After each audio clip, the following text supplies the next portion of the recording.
Okay, gonna restart. It's just so that you get to see the intro this time.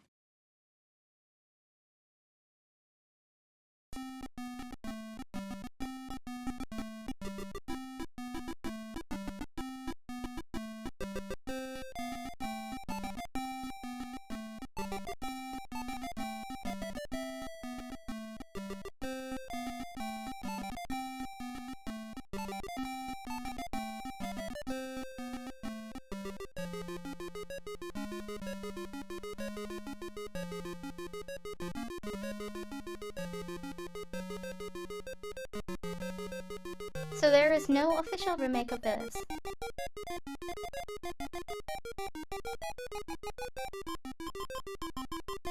There is a fan remake.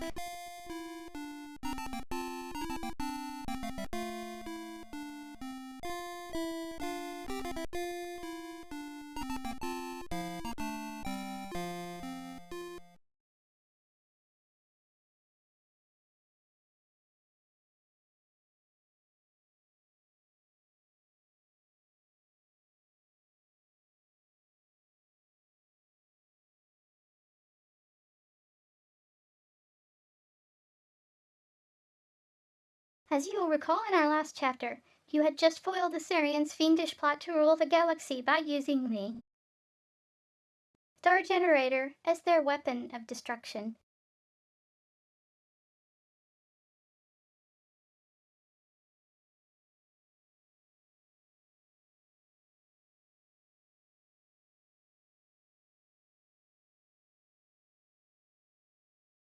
You became a hero by saving countless lives and returning the Star Generator technology into safe hands.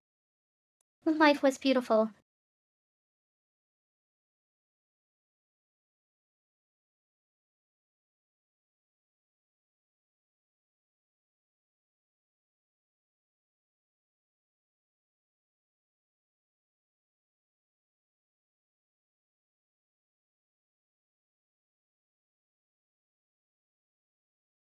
But heroes come and go and people soon forget. Your celebrated hero Autumn slowly fades, leaving you, once again, a janitor.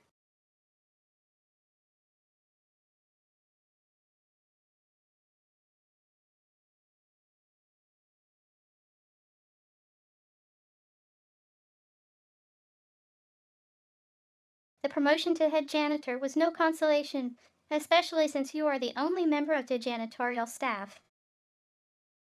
Nor was the transfer to Orbital Station 4.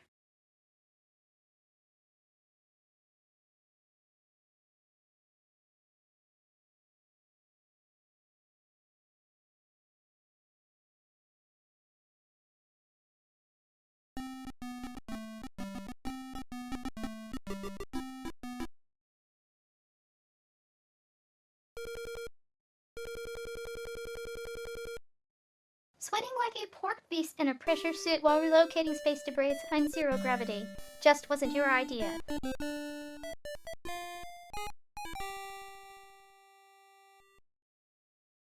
Place Xenon Orbital Station 4.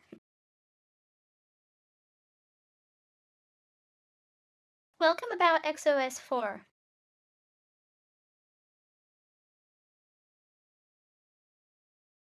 To log on for duty, please enter your name below.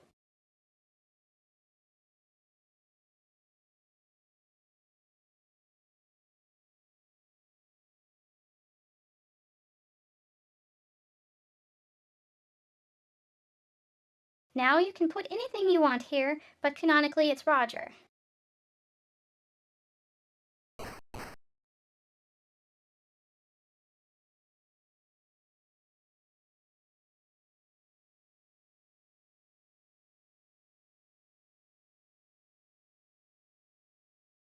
Orbital Station 4 is one of many orbiting Xenon to your home planet.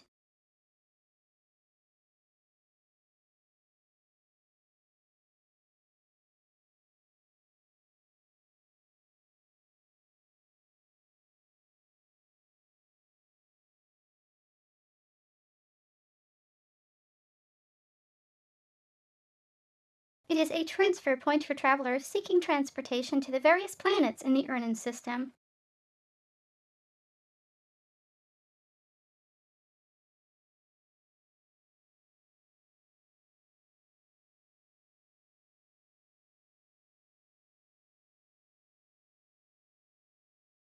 So Space Quest 2 is like one of the first PC games I played.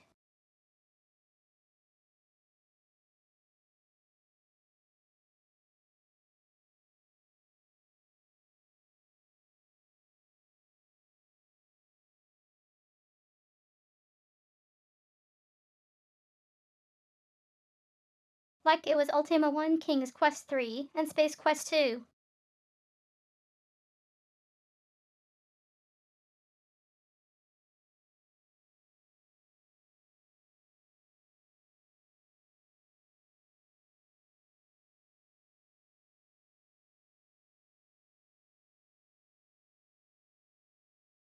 As we begin this chapter of our story, we find you, Roger, ace janitor, doing what you do best.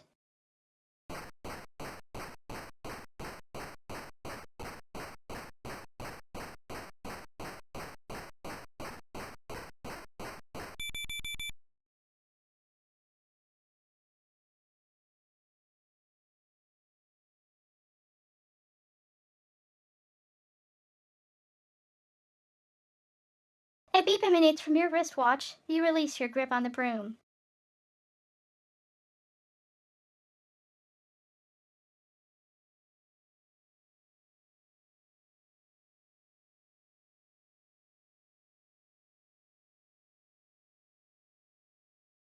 The broom floats away, never to be used again.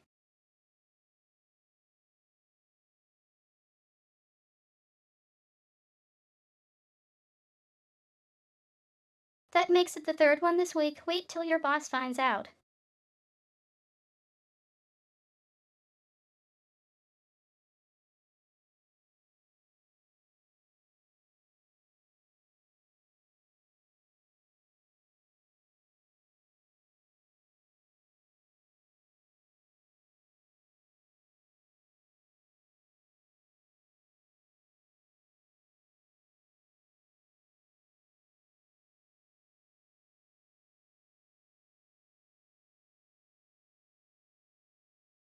Your horoscope for today. Keep up the good work. Today could bring that big promotion you think you deserve. Don't take any wooden buckazoids.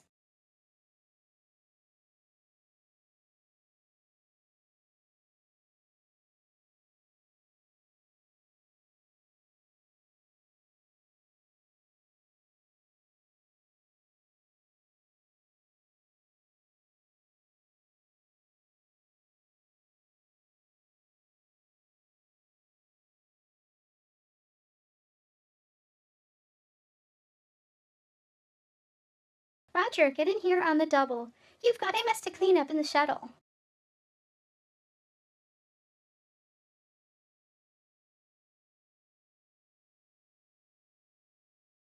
With that, the image disappears.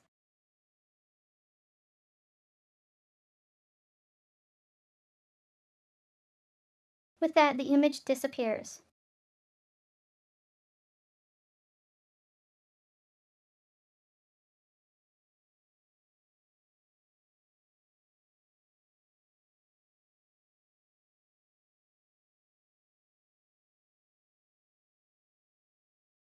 Why is it minus 47?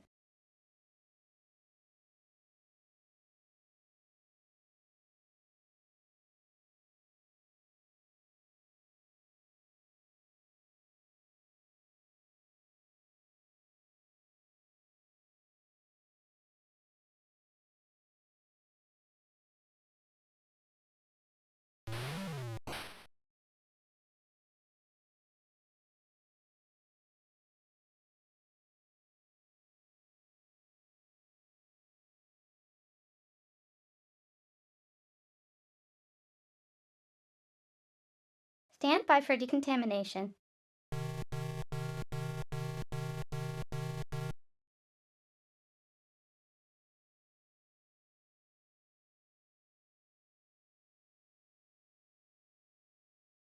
At least I'm not running this at accurate speed.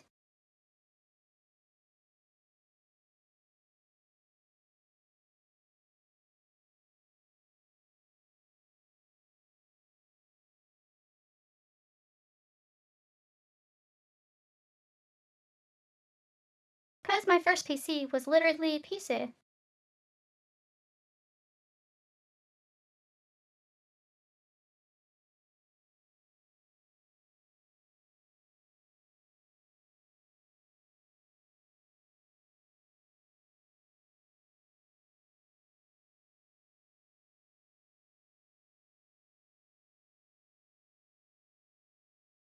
So this game I probably won't go out of the way to show all the ways to show.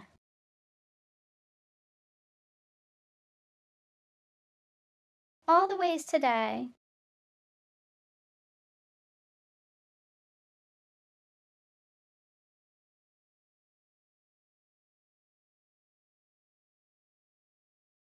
Cause unlike the other games, there is no image to go along with the message.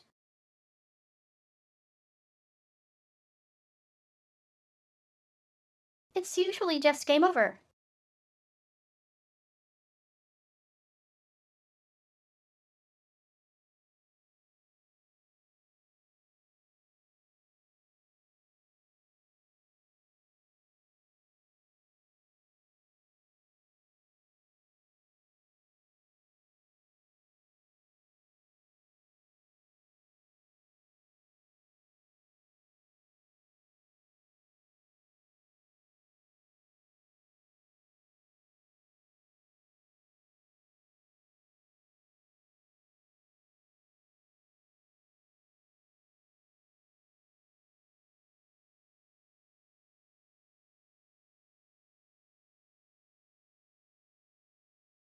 You bravely peer into the locker to find a Rubik's Cube puzzle and your athletic supporter.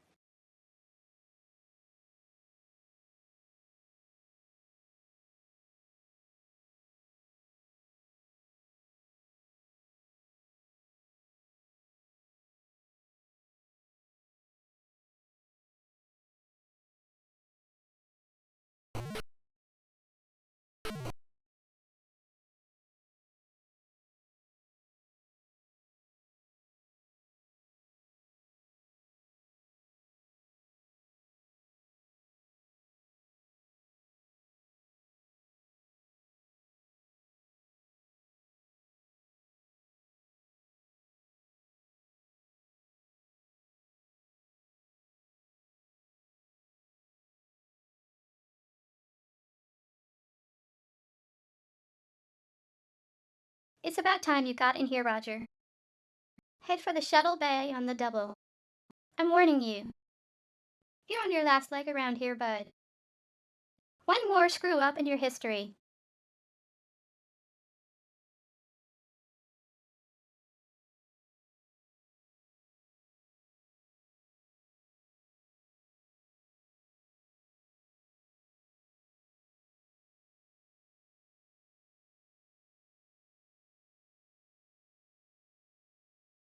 He then orders the transportation officer to send you directly to the shuttle bay and nowhere else until the job has been completed.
You enter the shuttle and start sniffing around.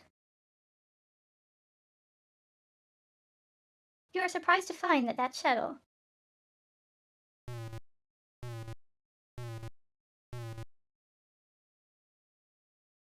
Hey, what the?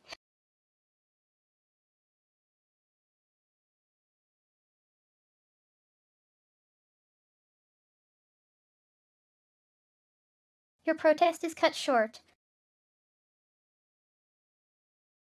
Time passes.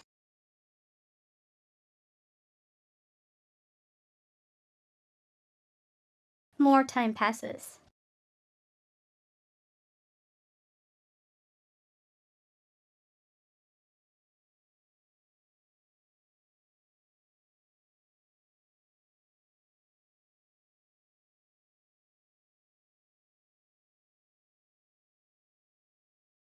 A strange dream turns into the realization that you are being shaken and talked to by a voice unfamiliar to you.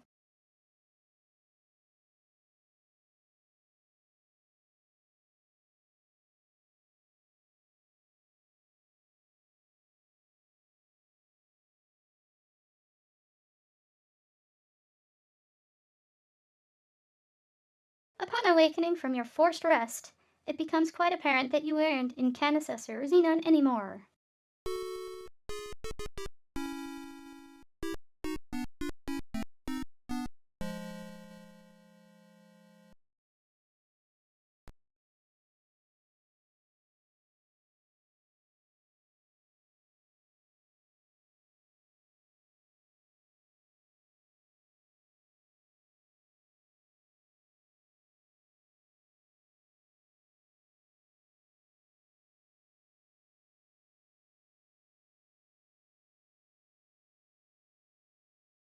A sagging mass of flesh that appears to have been a human at one time. Tubes and wires extend from this body to leading to machines which keep him alive.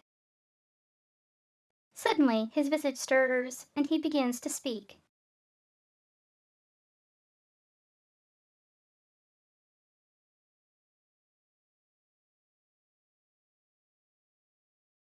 Well, well, did we have a nice nap?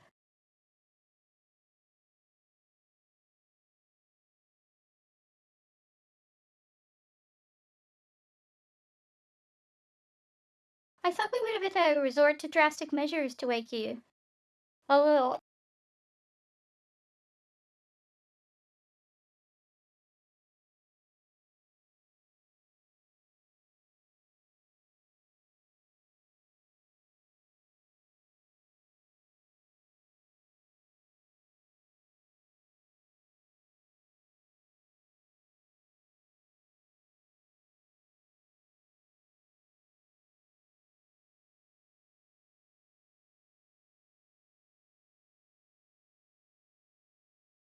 welcome to my humble fortress, Roger. The name's Vohal Sludge Vohal. I was the genius behind the star generator when it was still in the concept stages.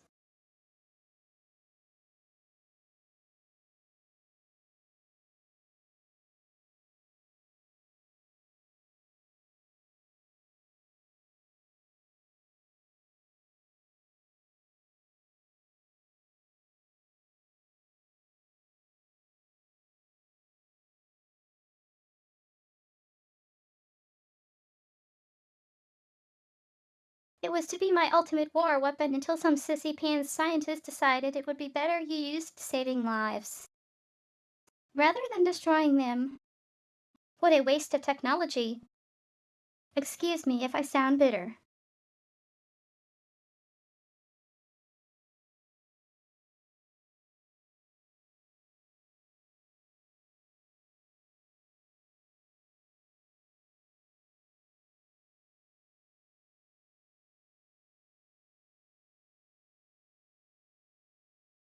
Anyway, you ruined my Sarian operation. I was going to use the star generator to make Xenon pay for what they did to me.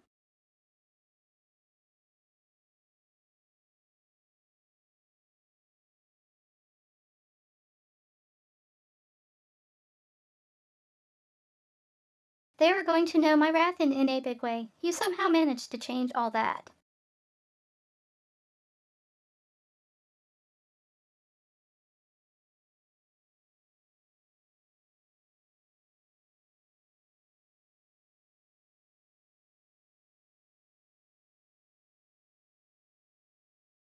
Oh, I suppose.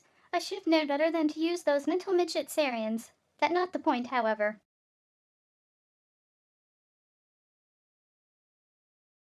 You are responsible, and you shall pay.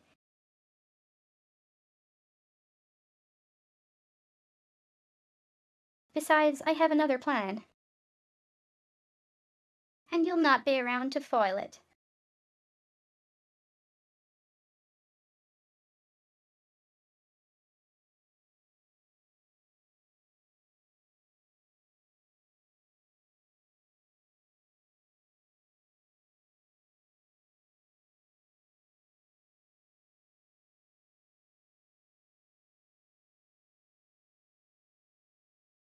I used a plan so horrible, so frightening, so diabolical that no one will be able to stop me. Observe my latest creation.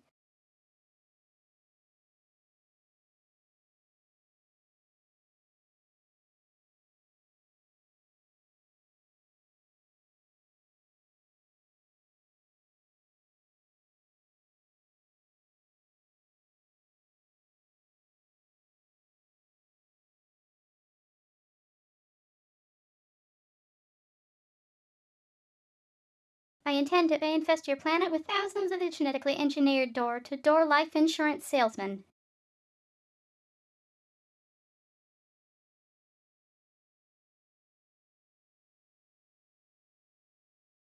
I will at last reap sweet revenge from the scientific community that mocked me.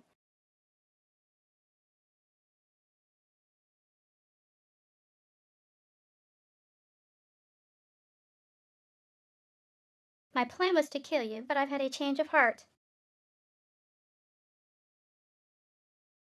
Ha ho hey. Get it?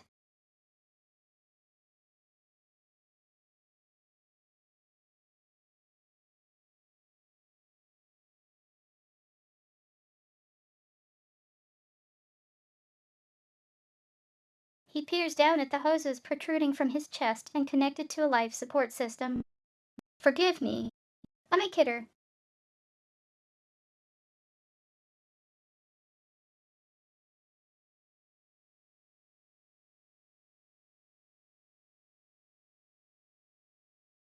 I've decided I would get much more enjoyment watching you suffer.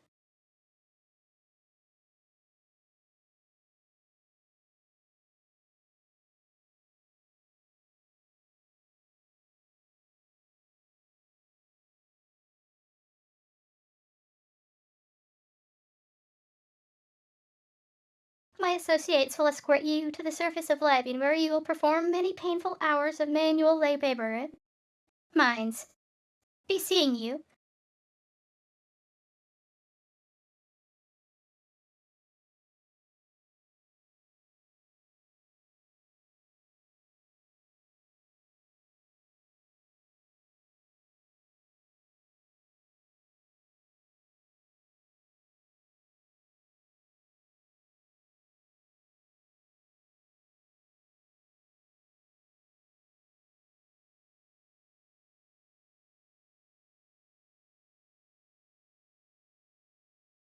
An injection renders you unconscious. Your dread carcass is loaded onto a shuttle. Upon reviving, you look through the viewing port to see the whole massive asteroid fortress getting smaller.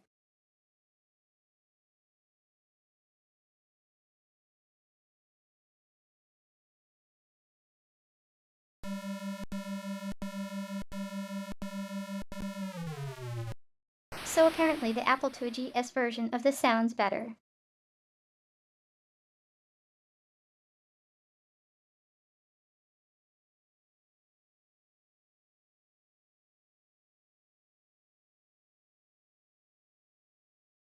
But there's only like a few handful of sounds overall.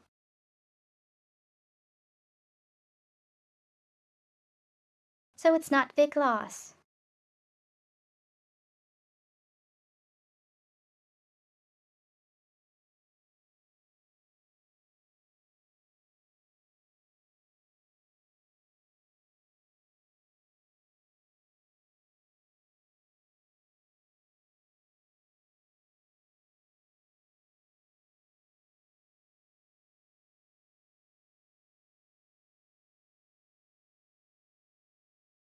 After touching down on a giant landing platform, you are ushered to a hovercraft waiting to transport you to the mining site. Utter despair sets in.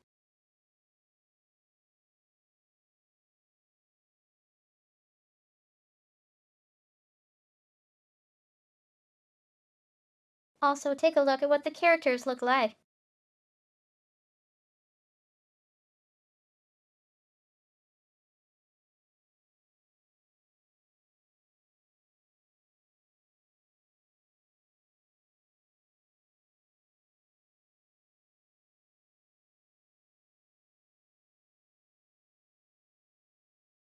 They're supposed to look like the Planet of the Apes characters, if I recall.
Oh.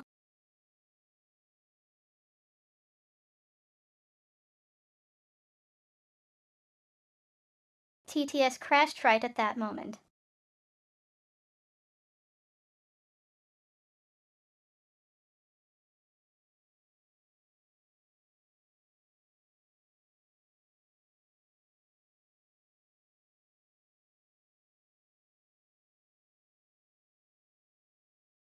Oh, great. I suppose we're out of fuel. Way to go, Gorf Breath.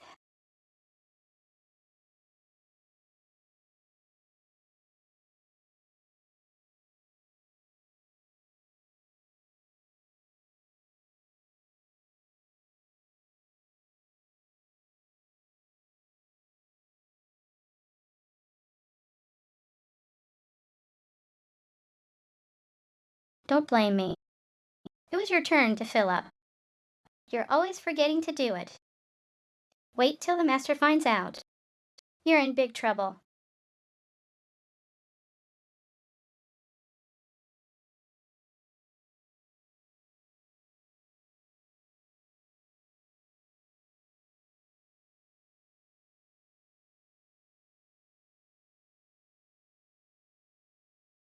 Hey, don't talk to me that way, you slime bucket. I filled it last time to...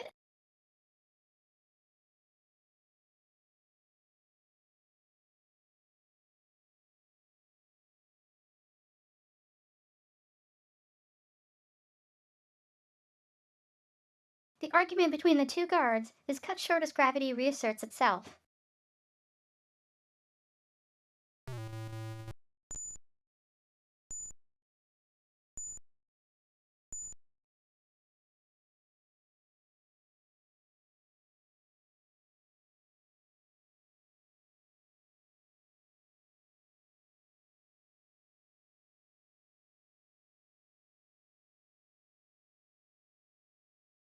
Good thing that guard broke your fall. He doesn't look too happy about it, though.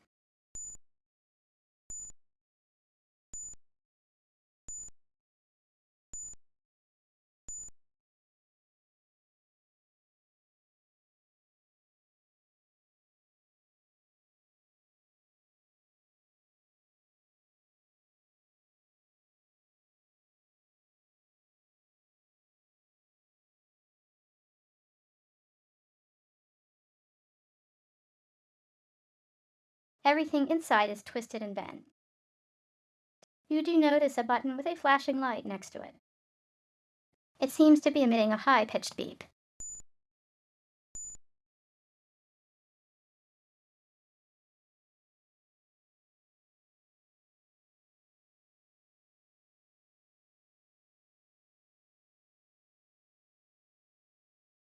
You press the button, the light goes dark, and you no longer notice the high-pitched beep.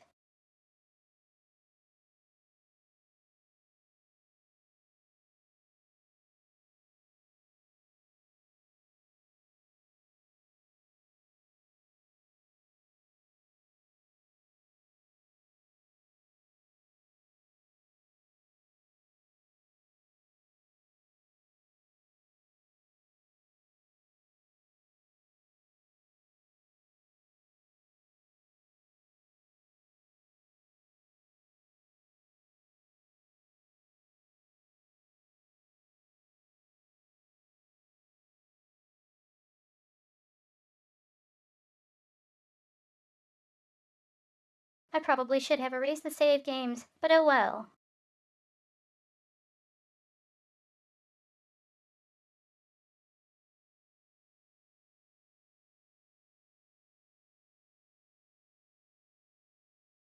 This is an obvious trap.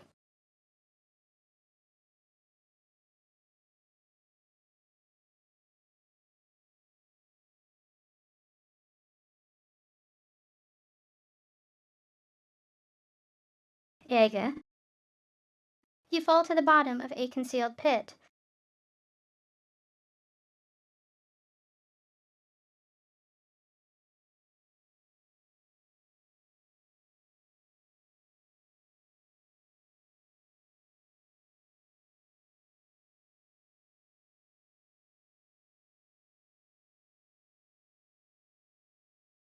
You might have survived the fall had you not come in contact with the several 30-centimeter long spikes planted vertically along the bottom of the pit.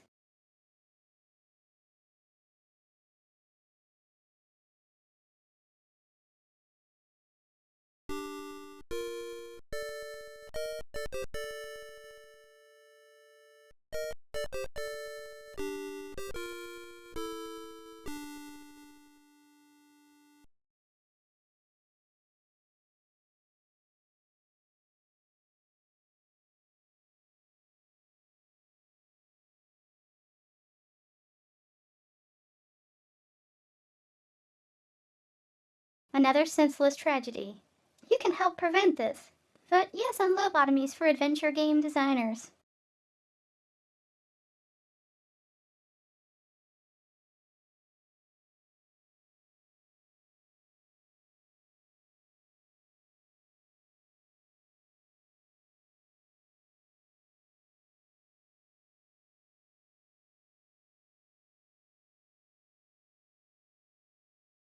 Here's another fun dip.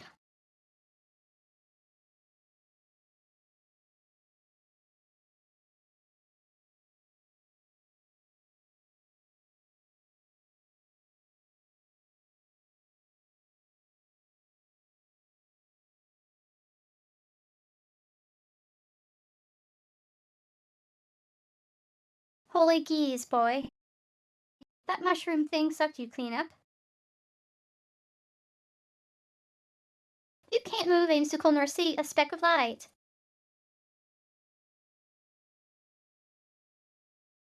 You can't move a muscle nor see a speck of light.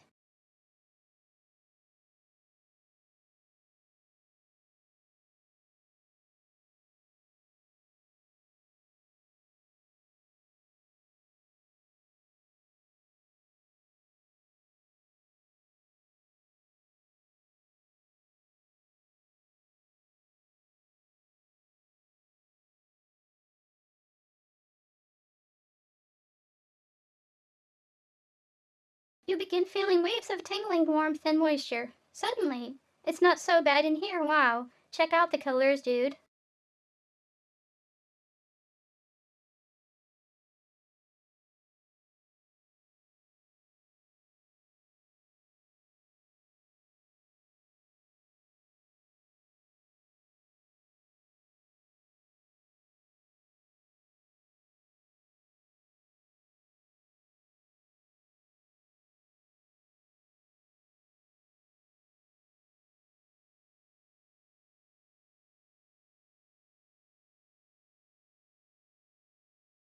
Your body and mind enjoy the short-lived buzz that is a side effect of the lethal poison you now marinate in. You're oblivious to the end. Not a bad way to go, actually.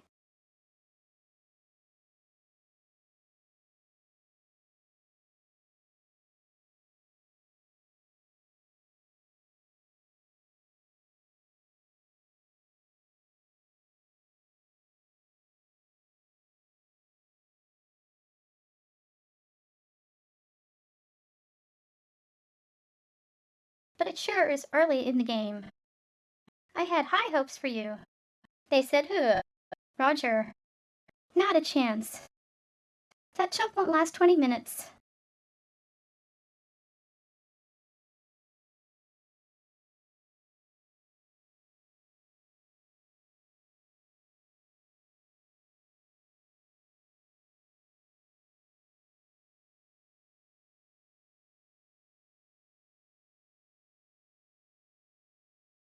I said no way, Roger isn't that lame. So anyway, don't make me look stupid too.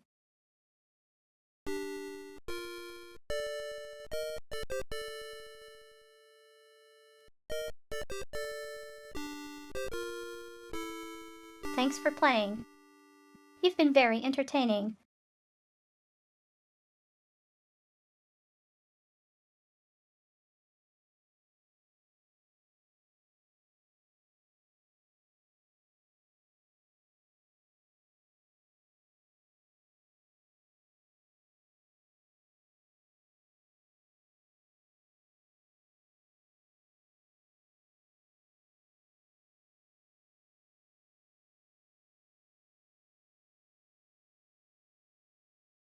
The guard appears to be less thick than you remember him. Many of his formerly contained body fluids seem to be at large.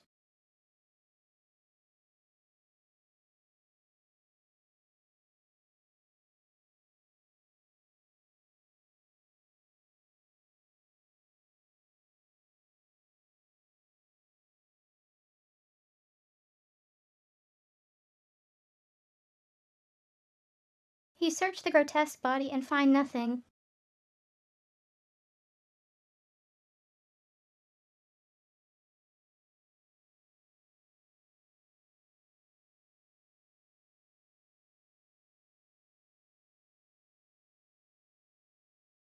Wait a sec.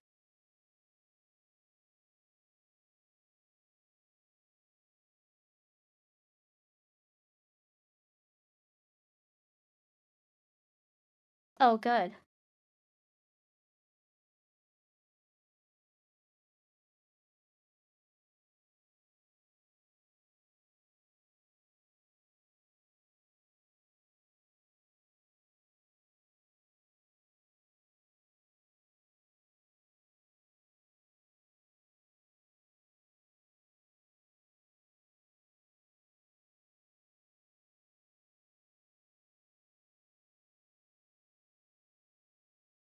This is an order form you removed from a magazine for a free Labian Terror Beast mating whistle. It's ready to be mailed. Note it says free.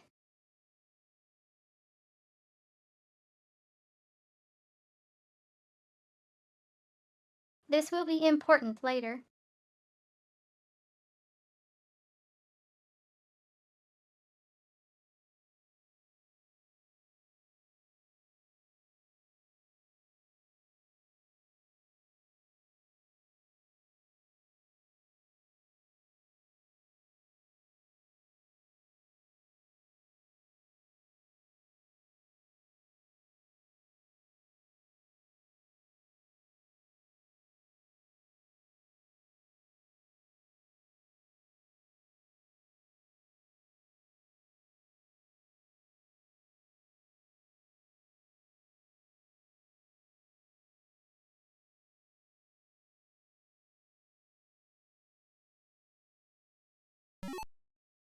So 2 ways to die here.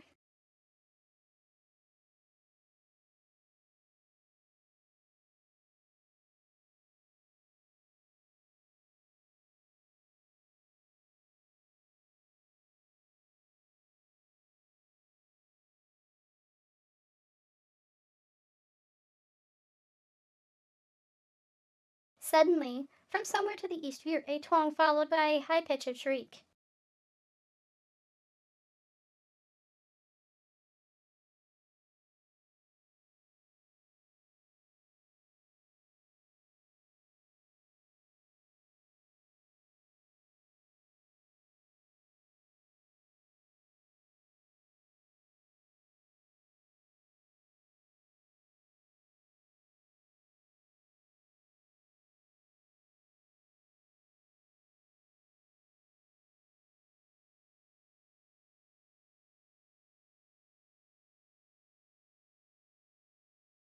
This is uncool as uncool can be. It looks like you've adhered yourself to this tree like a fly to fly paper. And speaking of insects, here comes a swarm now.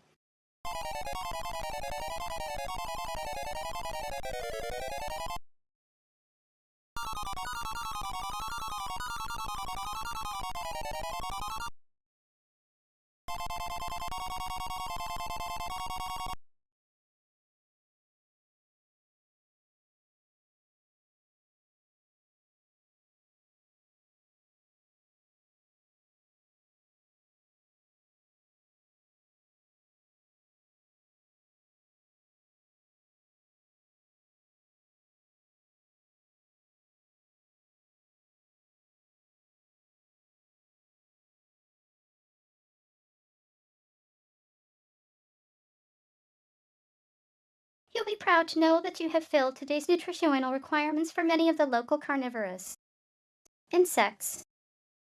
Adventuring is not always pretty.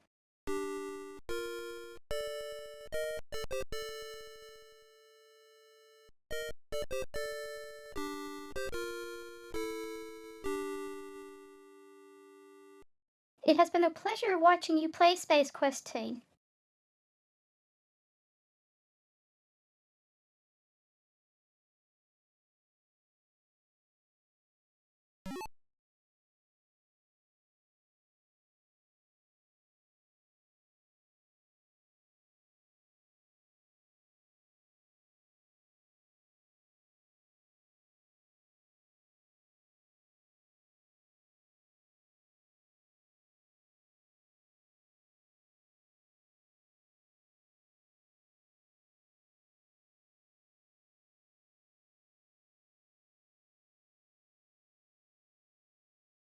Look at Creature.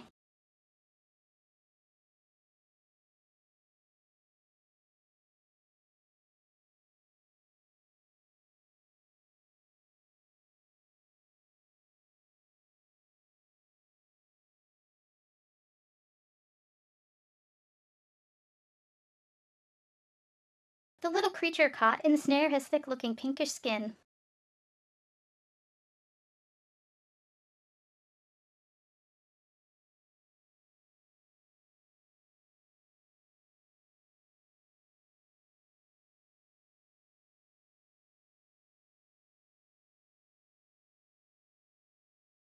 He looks to be less than a meter tall.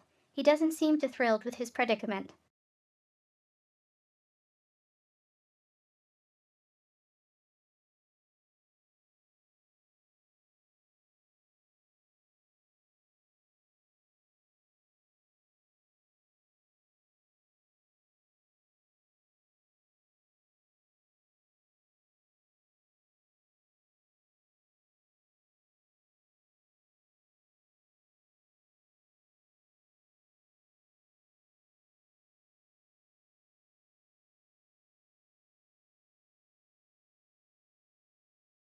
Before disappearing through a tiny hole in the brush, the little creature gives you a long glance.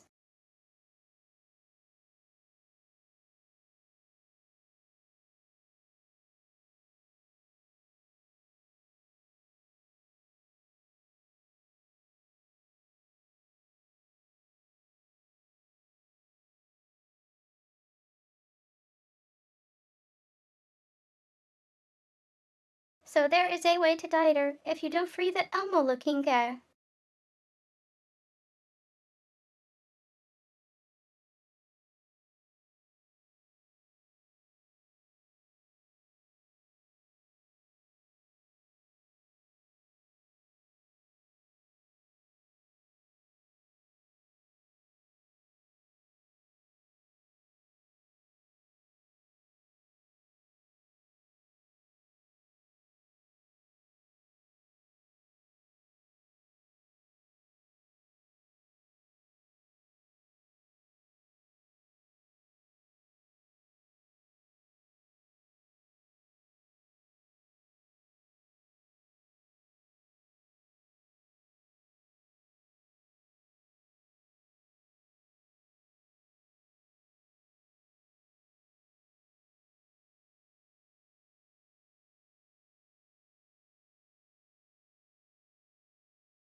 The mailbox looks typical for a mailbox. There's a slot, a tray, and a sign.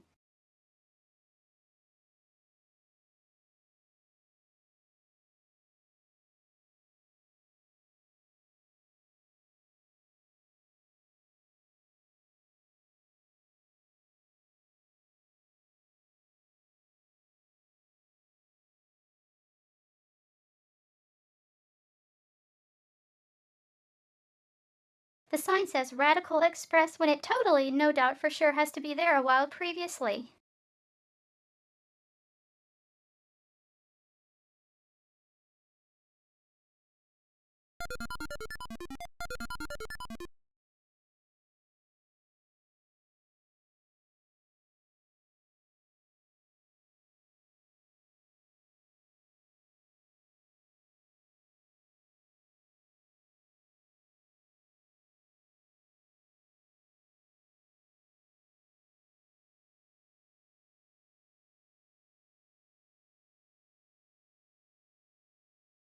The mailbox hums and buzzes for a while.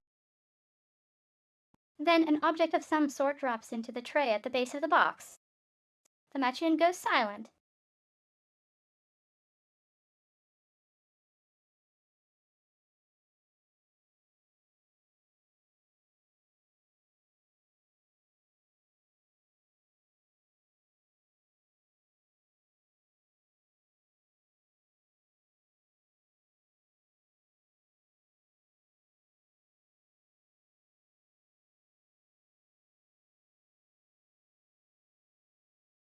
Okay, it is going to be our in-joke for the next 3 games.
Drats, Vohal's troops have tracked you down and passed sentence for your escape.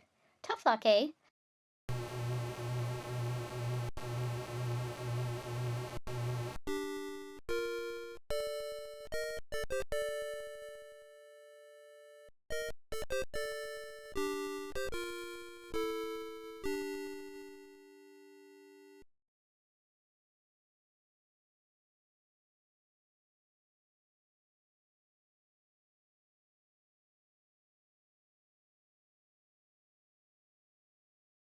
Way to go, Wingnut.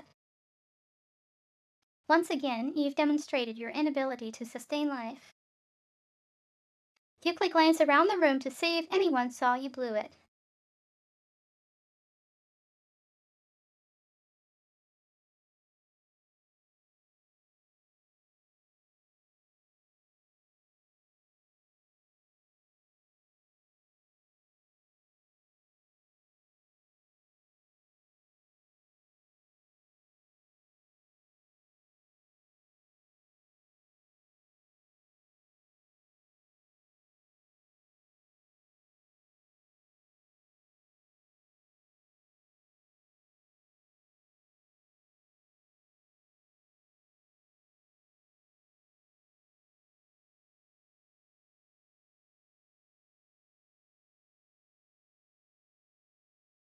So we're just going to stop you here for a second.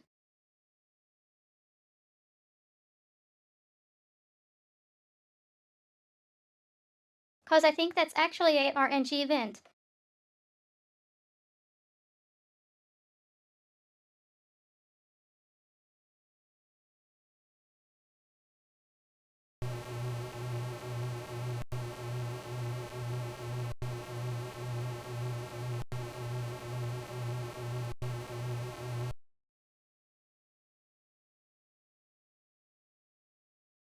And if you're visible, you get zapped.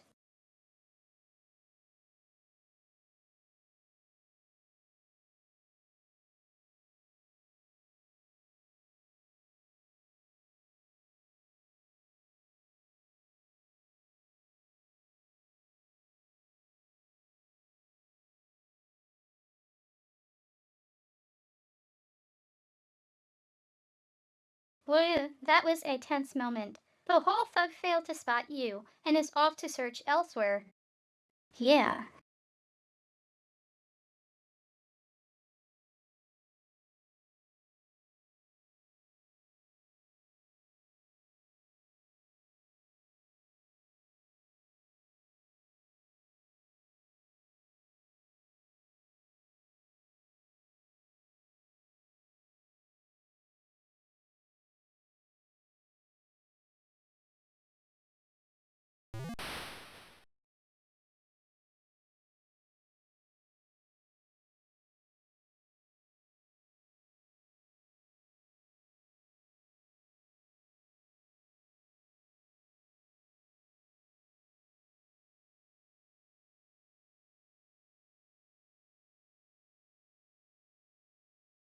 Your kick caused some spores to open and spray a fine powder into the air.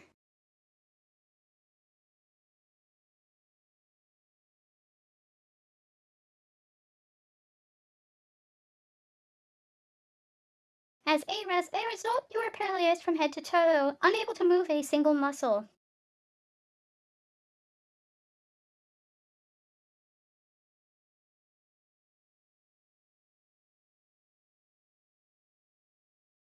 Your kind is supposed to do this to learn what the spore does.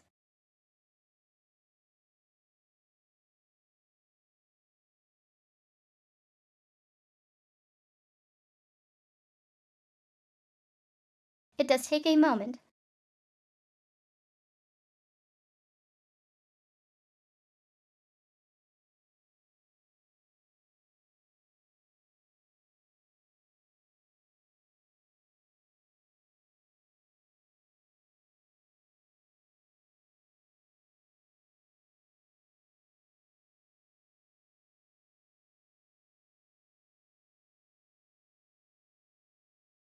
He's not dead.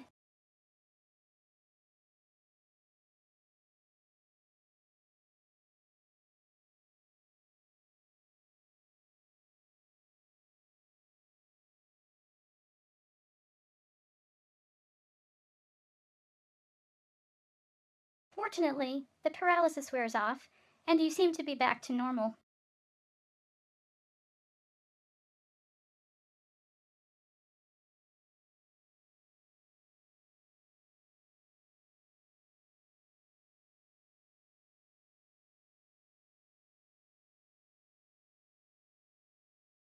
Watch the pink.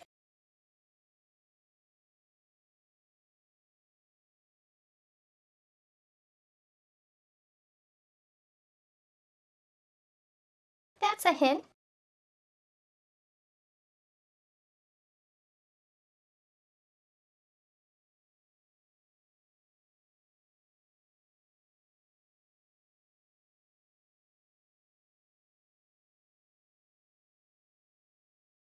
So this is the most loathed puzzle in this game.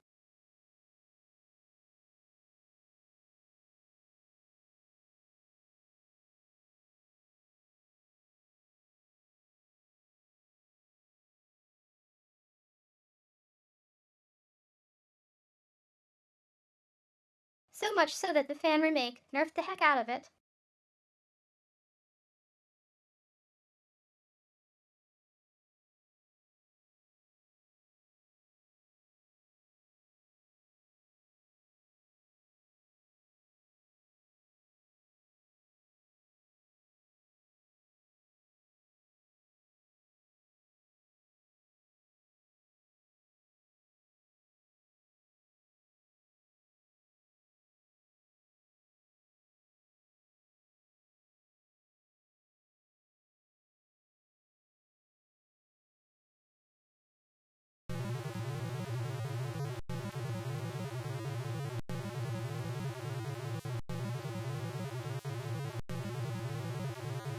So when you do accidentally get eaten by it,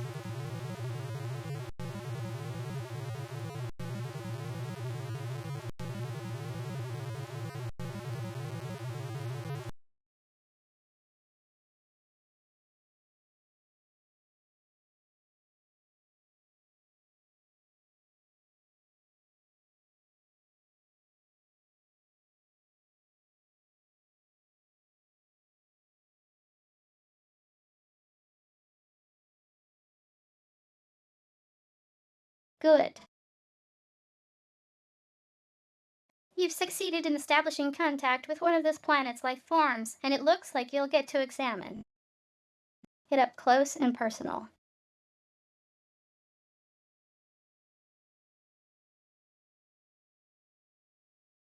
The giant root-looking thing is giving you a guided tour of its digestive system.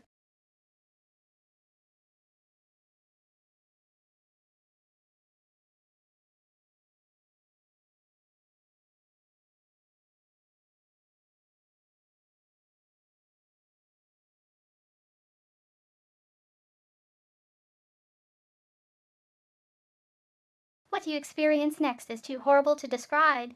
Let's just say that you die as a result. You are dead. Trust me.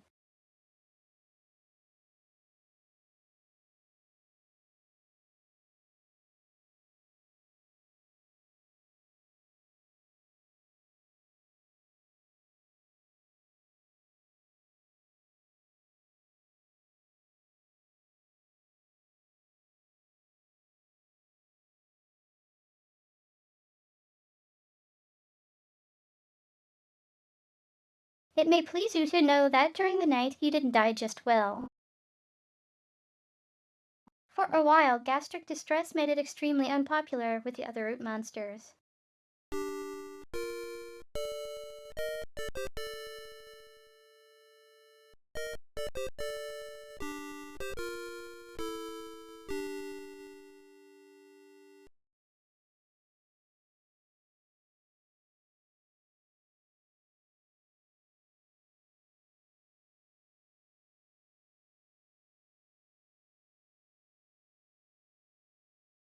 Another senseless tragedy. You can help prevent this.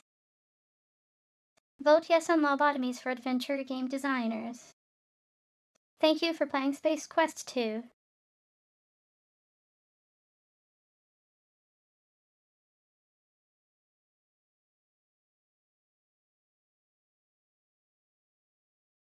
So the you died messages might start looping now.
So, fun enough, I didn't accidentally trip it except to show the dead.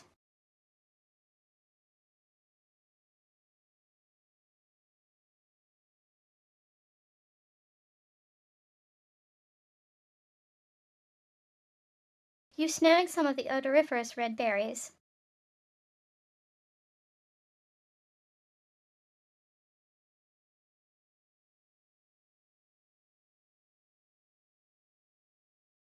So I played this before I had understood some of the words in this game.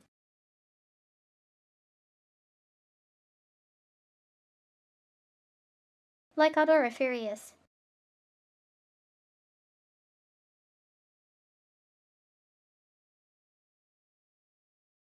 That's actually a hint of what to do with it.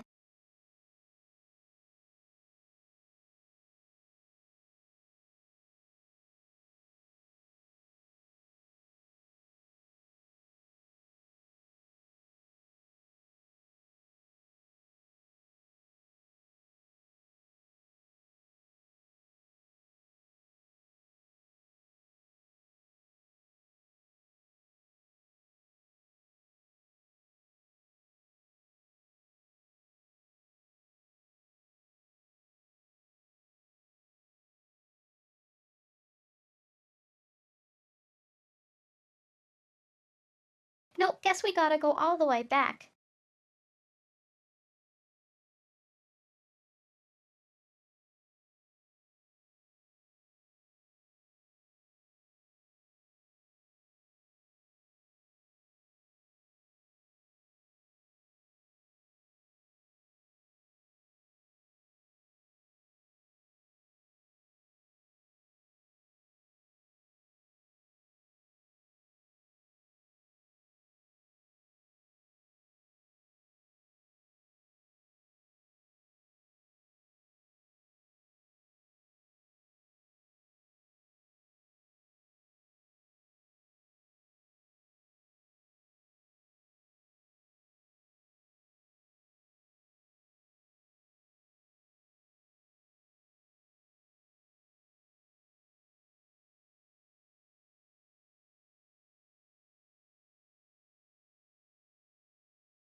Oak.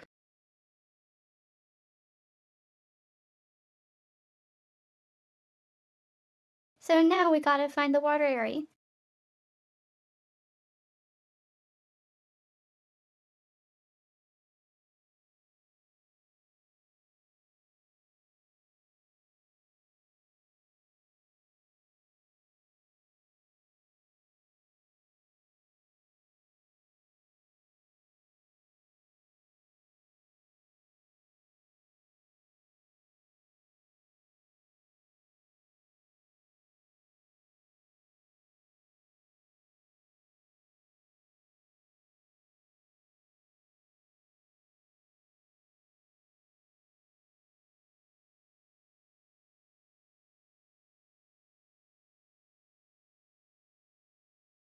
See what the pink guy is doing.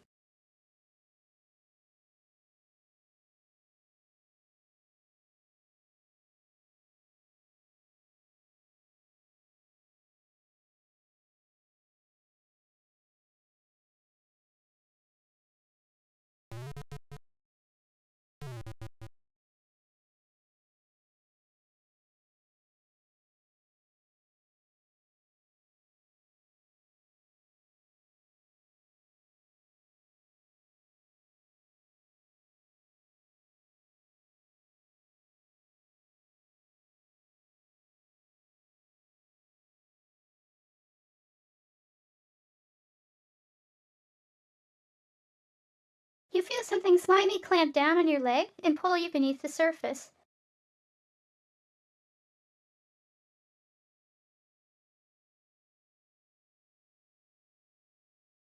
You struggle in vain to free yourself.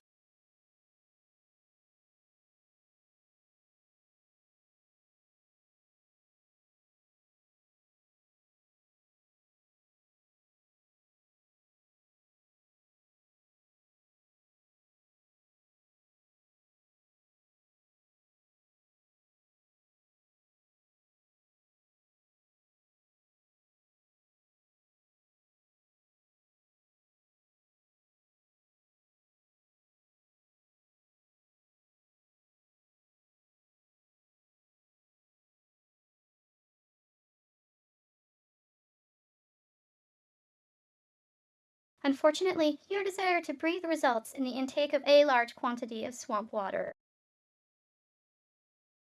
If the lack of oxygen hadn't killed you, the taste of the putrid water would have.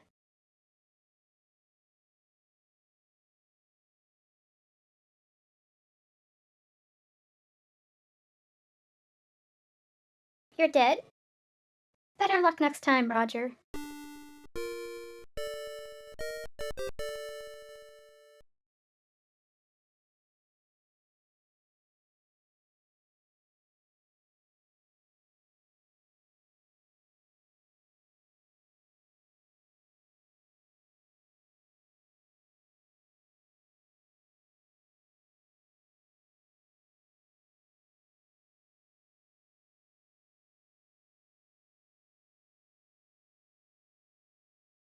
You rubbed the berries all over your body. You now smell like a walking ammonia inhalant.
You feel something slimy clamp down on your leg and almost as suddenly spit you back out.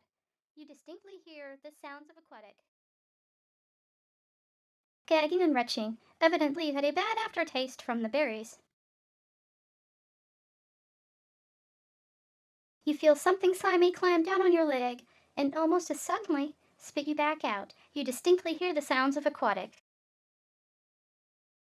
Gagging and retching. Evidently you had a bad aftertaste from the berries.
You have stepped into a deeper area of the swamp. You are forced to swim.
A glowing gem gently spreads light through the cave.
And that was the second hardest part of the game.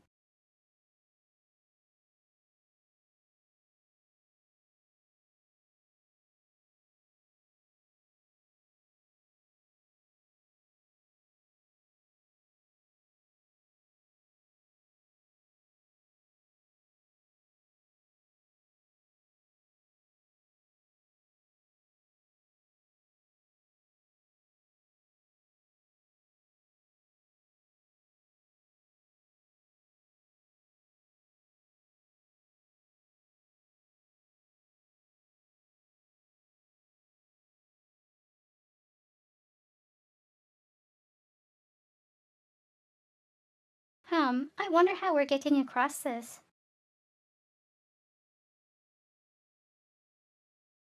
That tree looks awful sauce.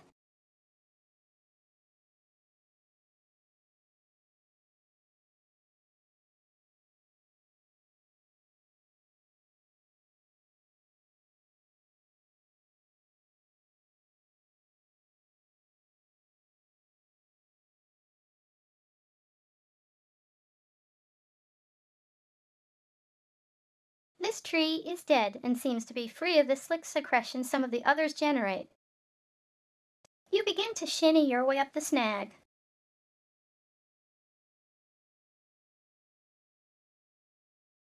Crack.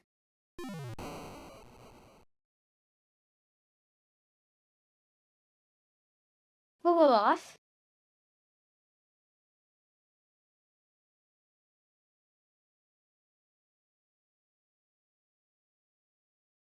Holy log gems, Batman. You almost ate the big one.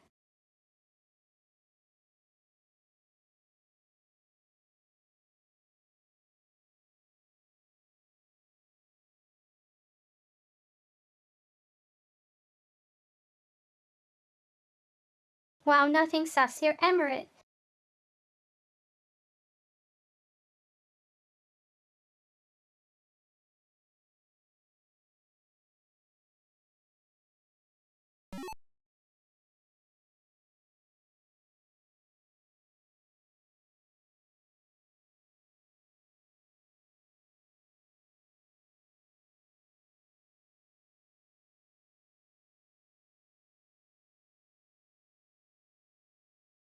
Yikes, yikes, you have been snared. Suspended above the ground, you were unable to move freely.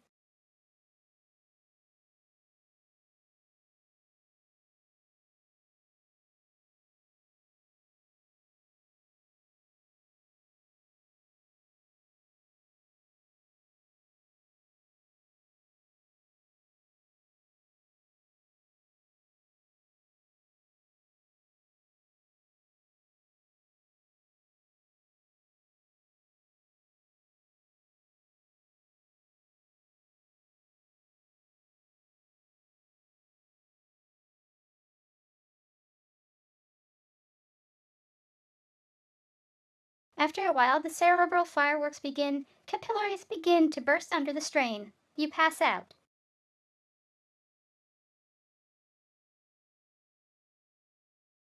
Once again, time passes.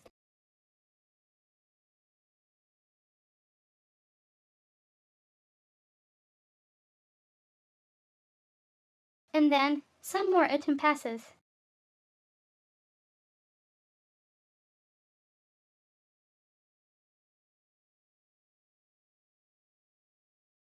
While unconscious, you have the strangest of dreams.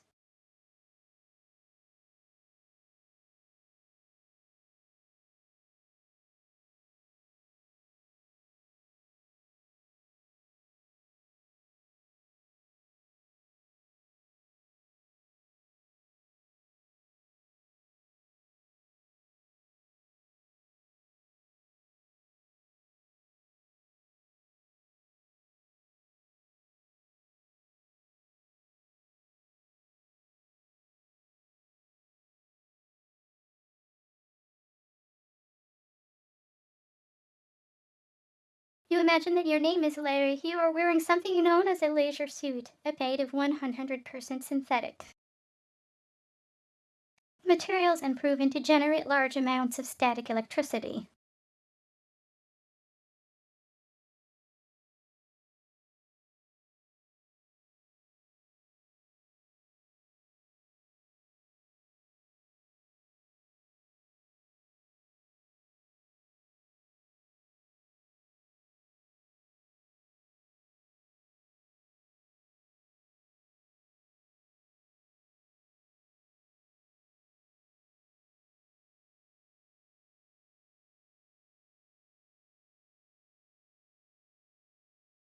While prowling a locale known as the Land of the Lounge Lizards, you spend your time badgering women of the area.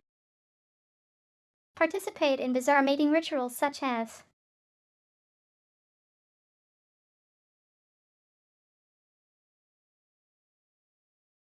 just then, consciousness begins to creep in.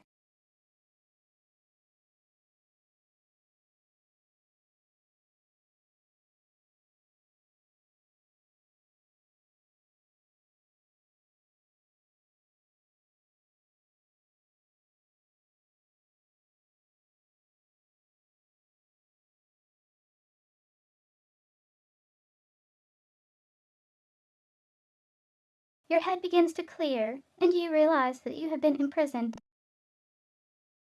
Your captor appears to be that large oaf sitting near the fire.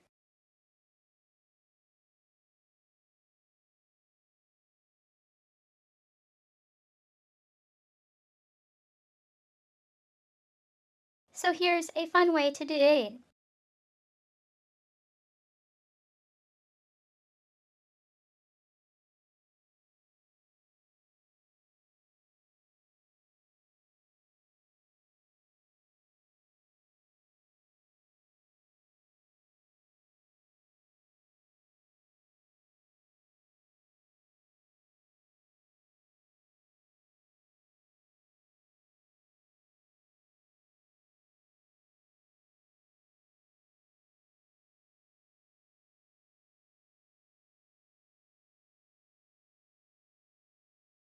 The hunter stands and takes a long look in your direction.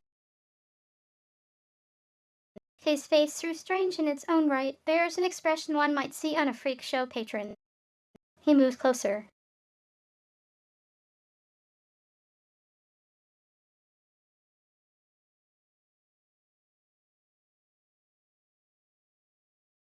Poe.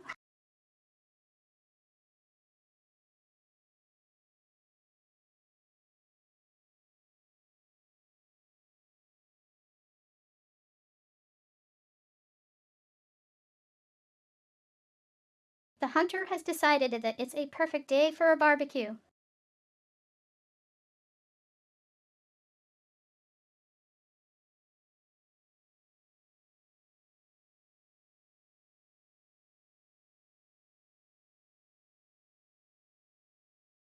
As he slowly turns you over the fire, you begin to turn a beautiful godlin brown.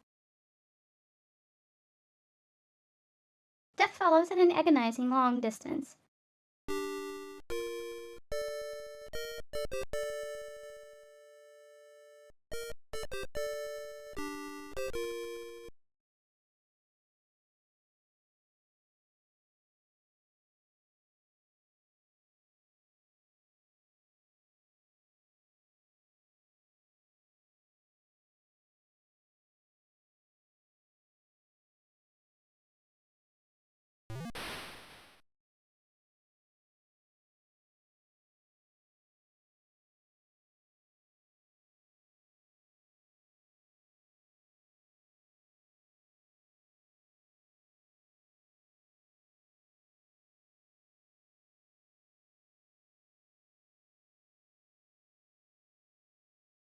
Upon impact with the ground, the spore opens and spews its dust into the area. The hunter falls to the ground paralyzed.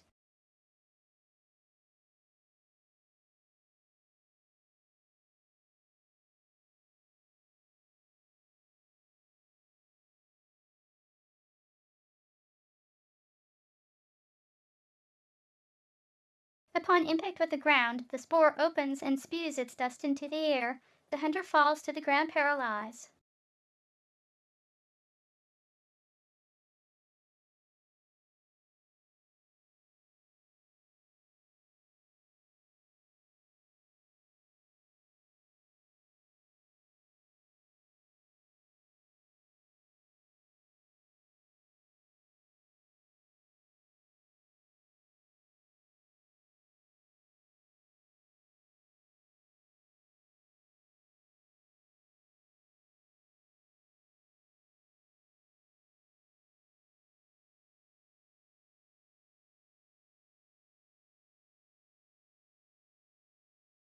You search the large, not to mention uncleansed, body of the hunter.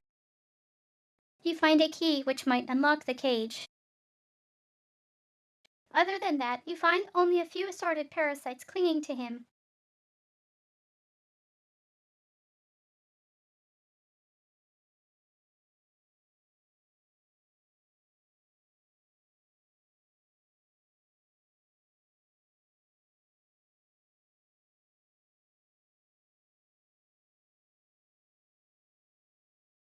You reach through the bars and take possession of the key.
You release your grip on the rope. This has a negative effect on your resistance to the urging of gravity.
He who hesitates is lost.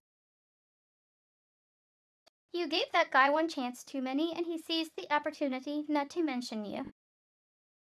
You're consumed into quick bites.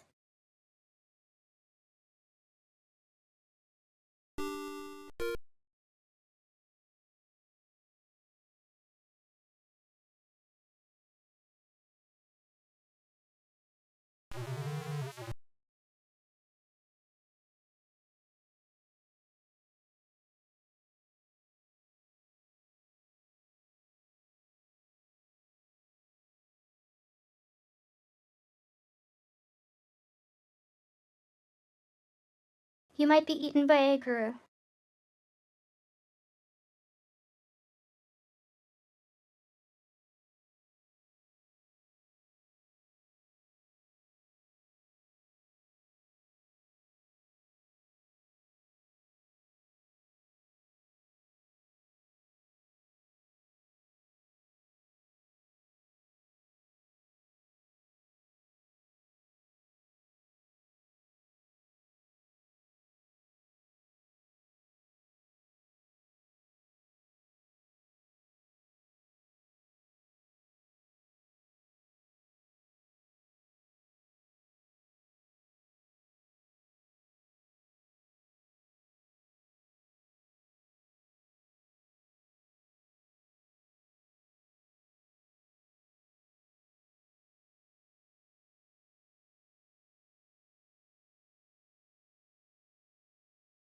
You take out the gem and hold it in your palm.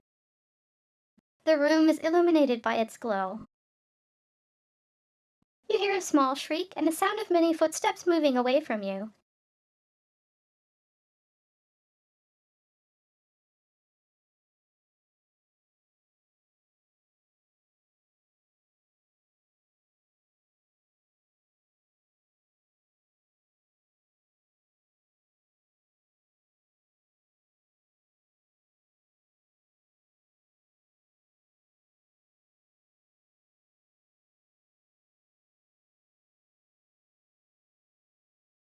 The ground below your feet disappears.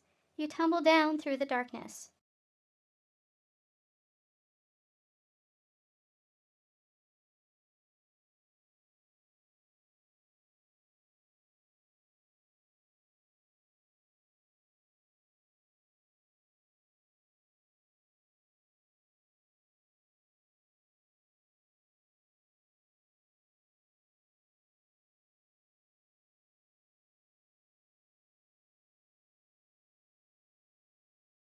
That was a rather spectacular entrance. All systems seem to be intact, though.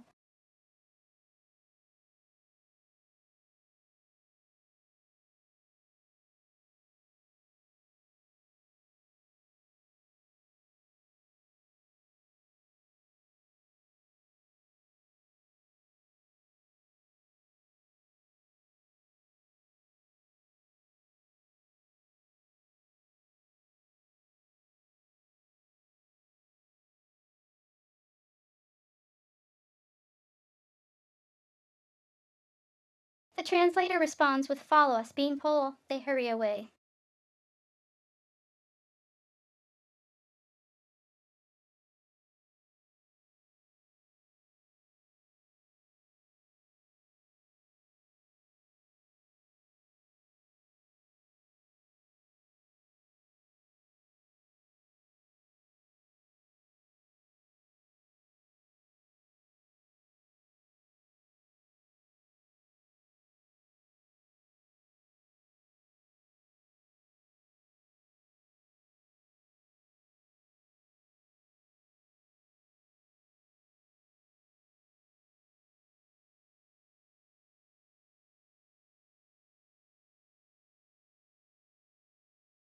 Welcome to our canyon.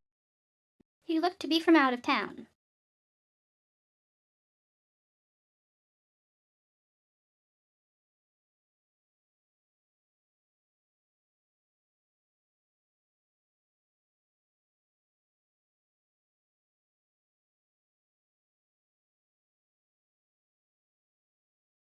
On behalf of all of us, I would like to thank you for saving our competitor from the hunters.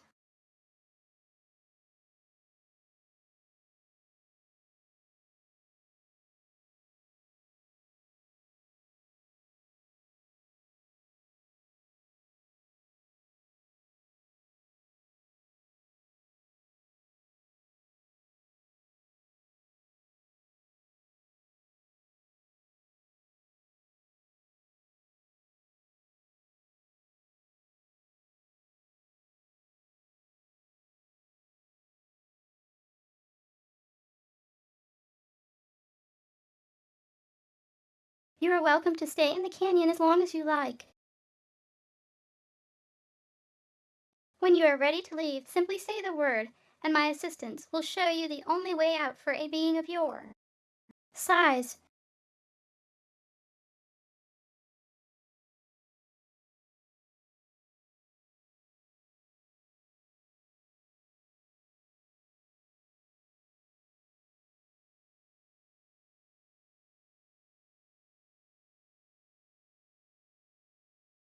When you leave, however, we must seal the exit behind you for our own protection.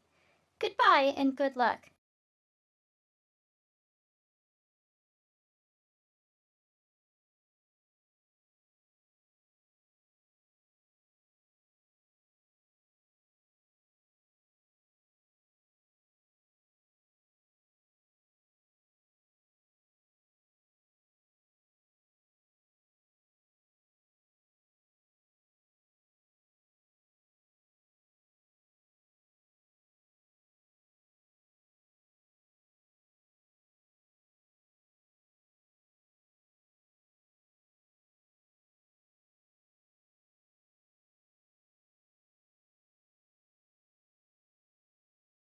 No, don't adjust your monitor.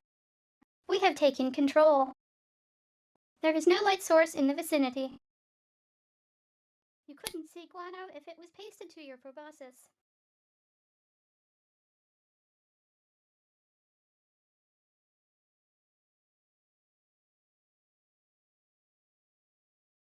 You couldn't see guano if it was pasted to your proboscis.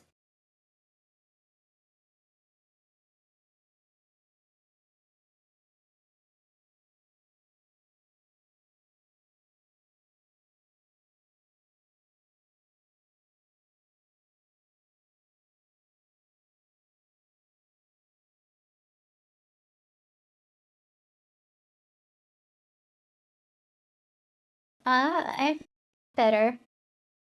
Not a great deal better, but better.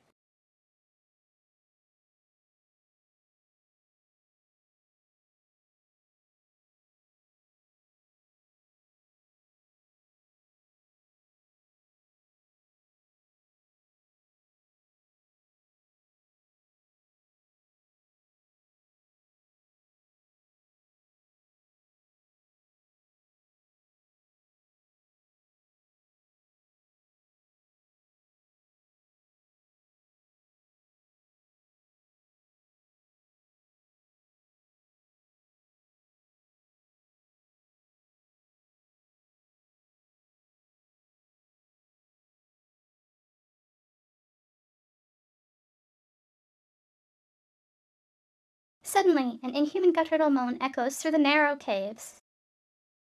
You're not sure which direction it came from. The only thing you do know for sure is that you've just soiled your undergarment.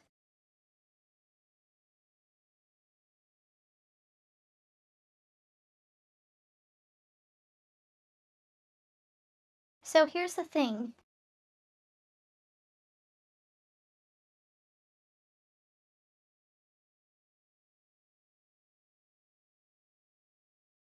This is the part of the game that my dad bought the hint book for.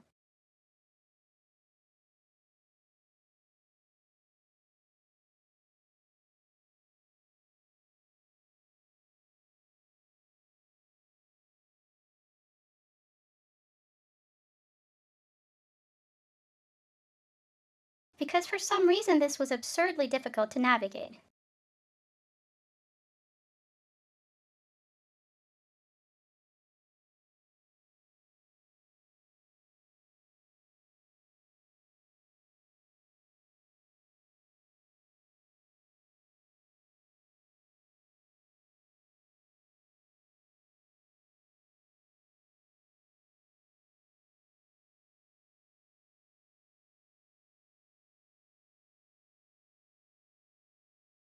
Now, if I recall correctly,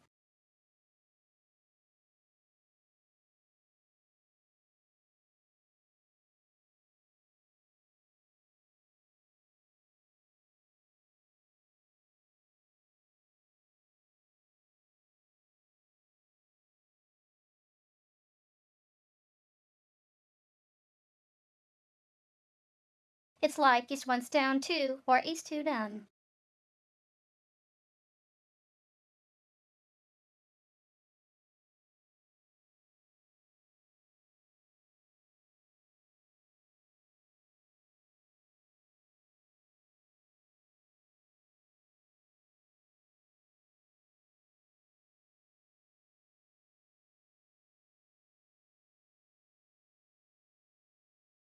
And the monster is down one of the dead ends.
If I had the heart rate monitor plugged in, you'd probably be seeing it spike up.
It's so small I can't click on it.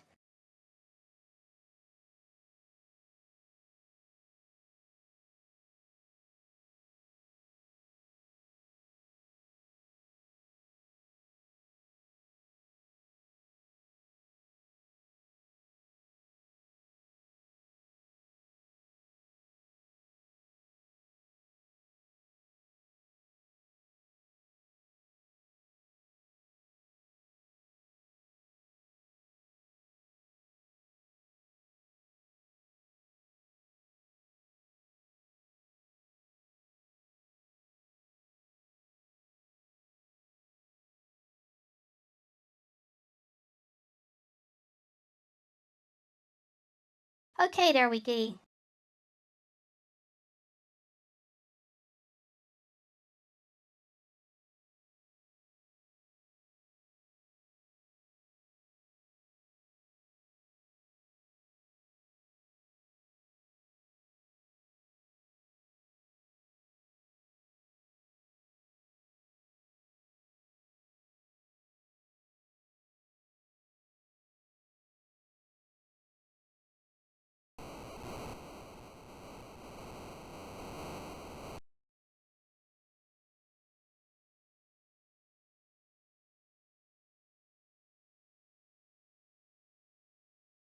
And of course I found the exit without finding the monster. Ha ha ha ha.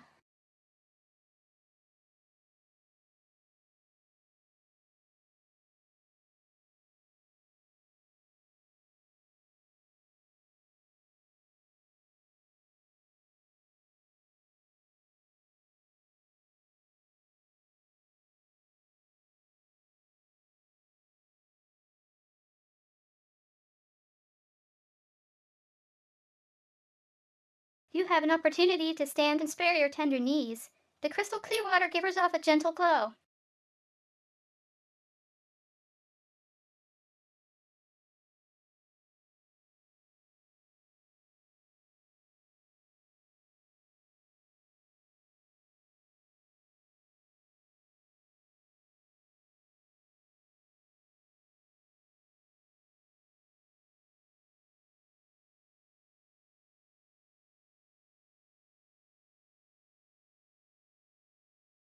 In abundance, it is able to light the room.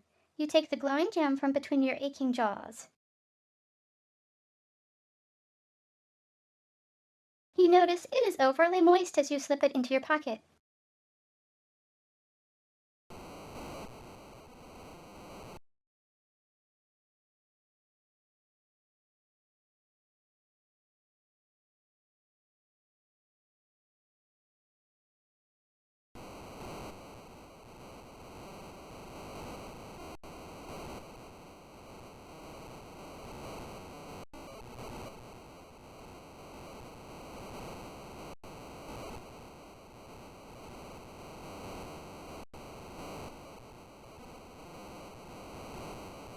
So here's a point in the game where if you were on a PC, you'd hear nothing.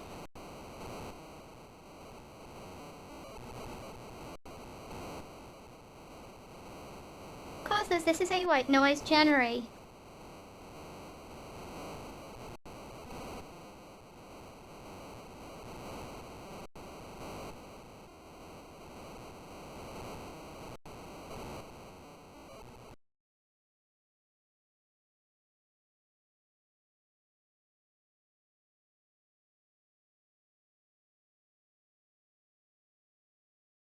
I seem to recall it's the left one.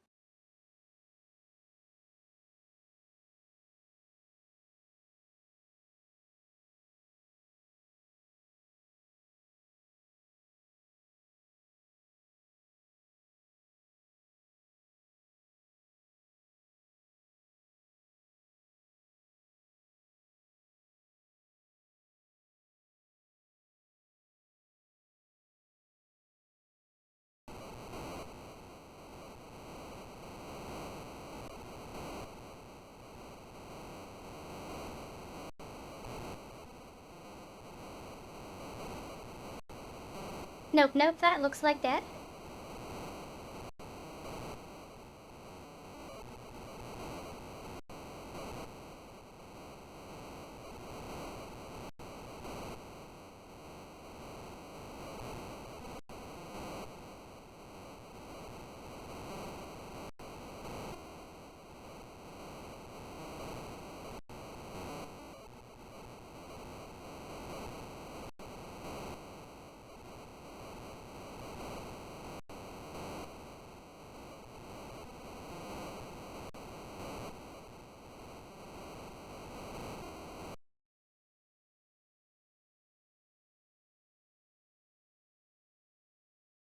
Hurrar. Splah.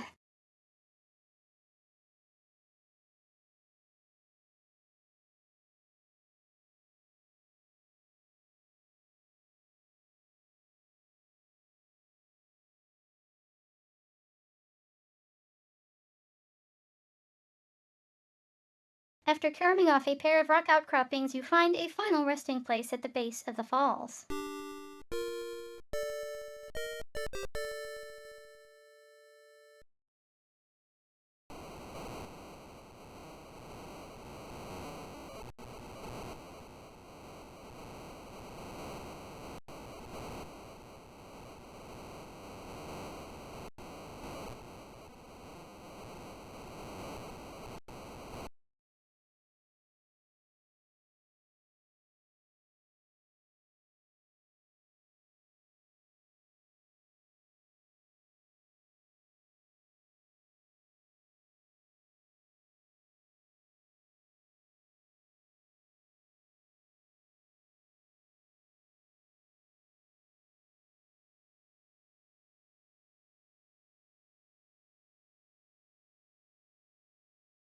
So really plenty hydrated.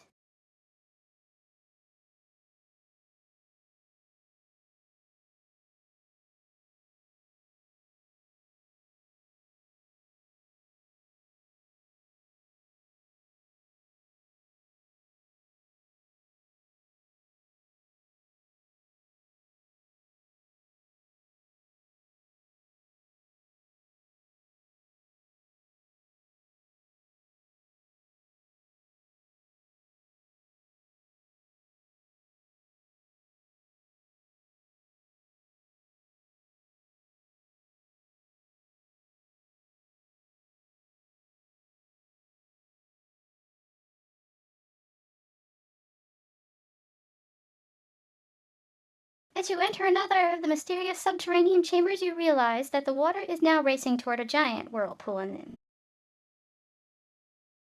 the middle of the area. You are caught in the strong current, powerless to alter your course.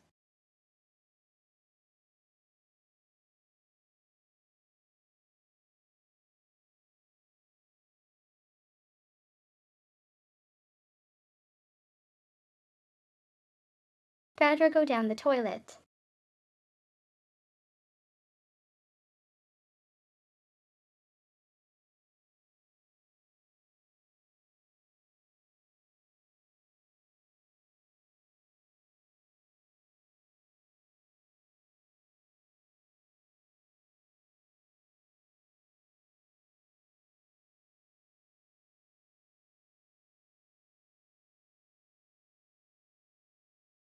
Your body is sucked down until finally you are able to resist no more and must yield to the overwhelming force.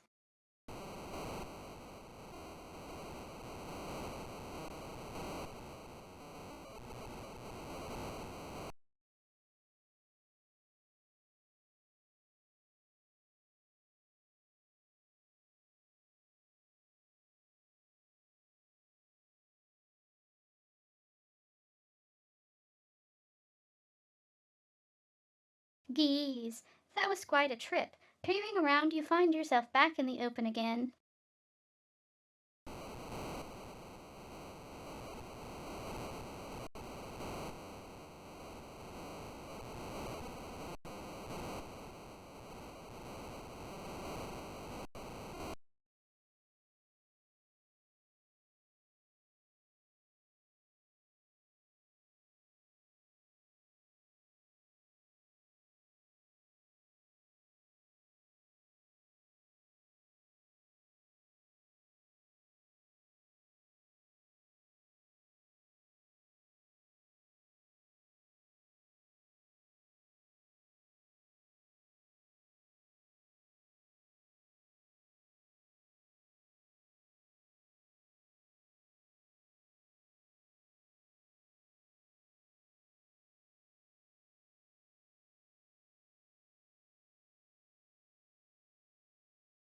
You give the whistle a toot.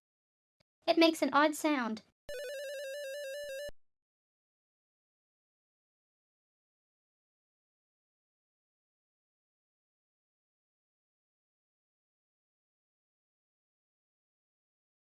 You hear an incredible whirring and grinding sound coming from the north.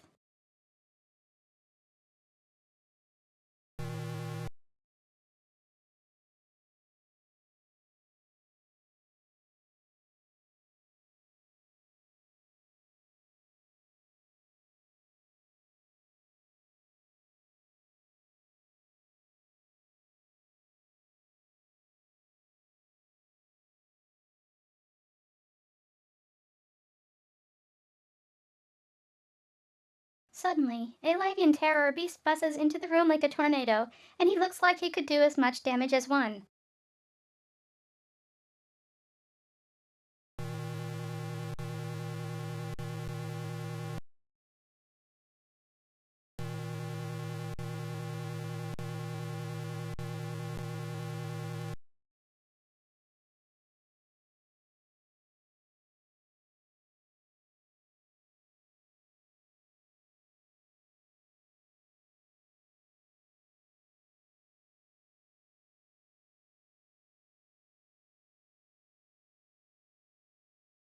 Well, into the hoot. The guy reduced you to a multicolored mound of coal slaw-like matter.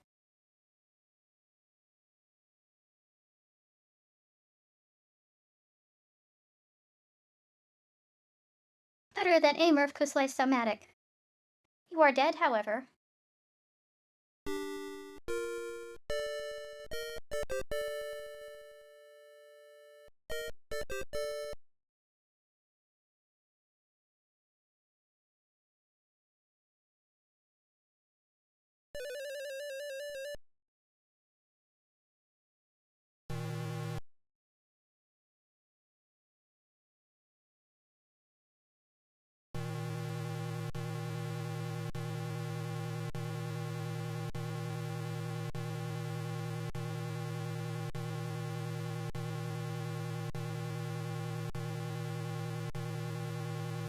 Throw puzzle.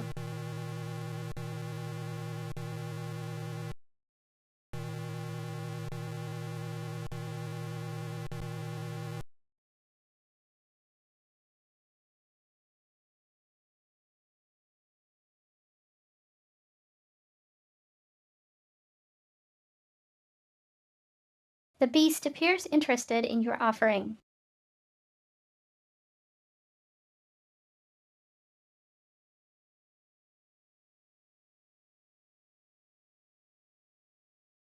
Curiosity gets the better of him as he reaches down for it.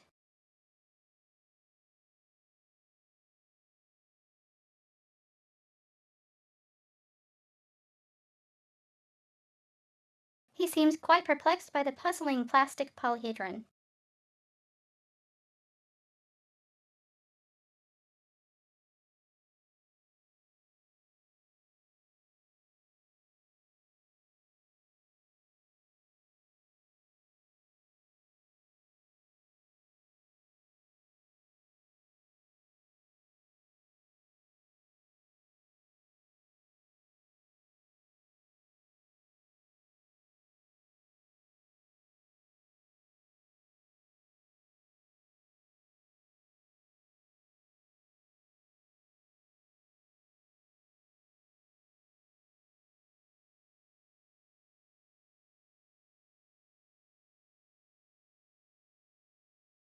So there are two solutions, he.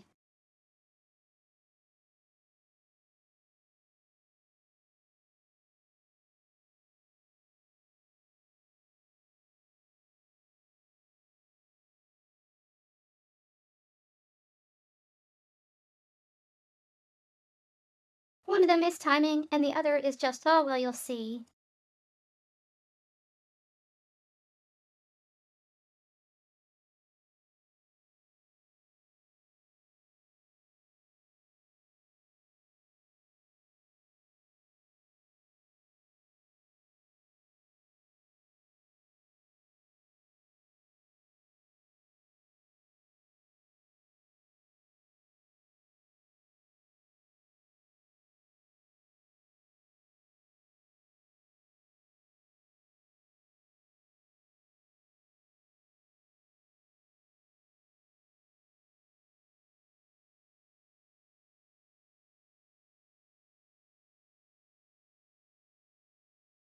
You cleverly use the athletic supporter to sling the rock at the guard. It makes serious contact with the side of his head. We like the way you think.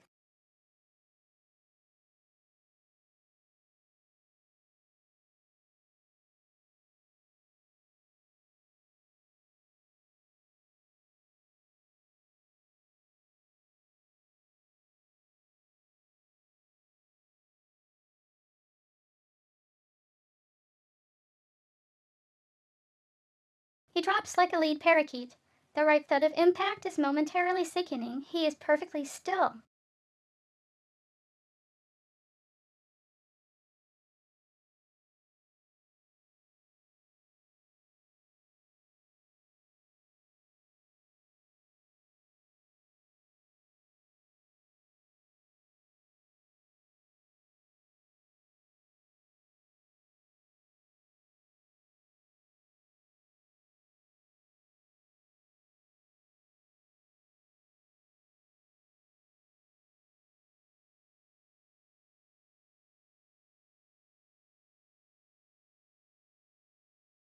You find a small, thin magnetic card. It looks like a keycard. You seem to recall seeing one somewhere in the past.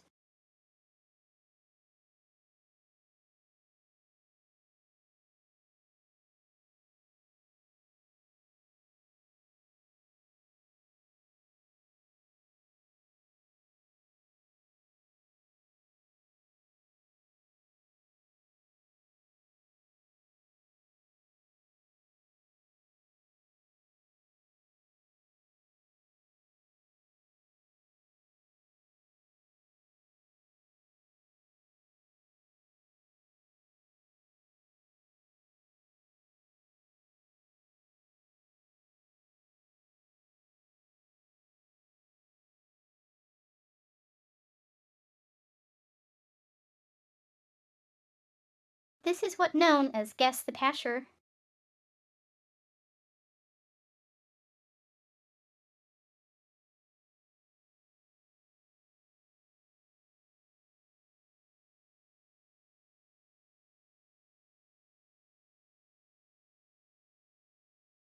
Guess what the text Pasher Asher actually wants.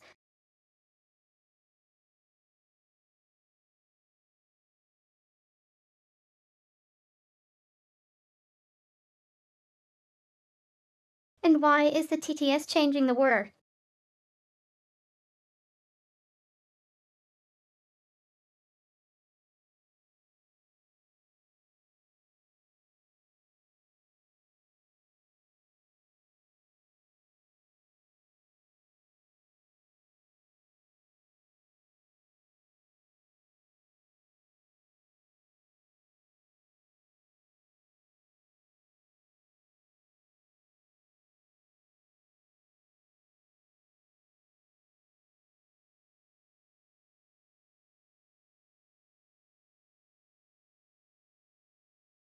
It's because it's swapping ash with air.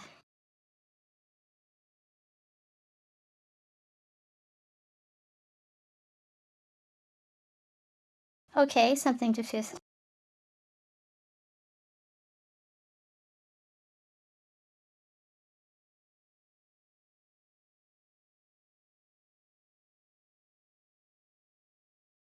Guess what string the text input wants.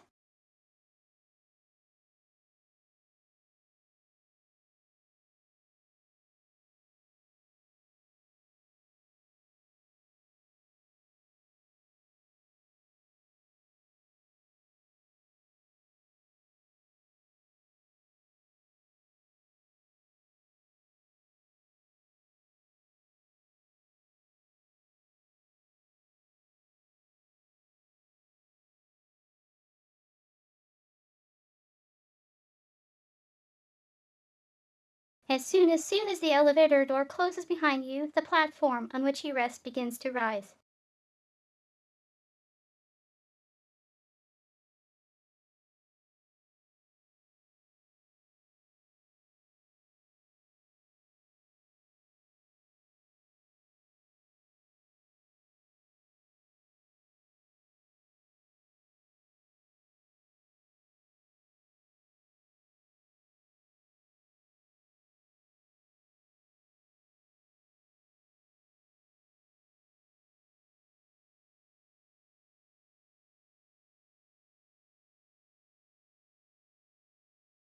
You recall from when you landed the entry hatch being on the rear left of the shuttle. You'll have to move a little.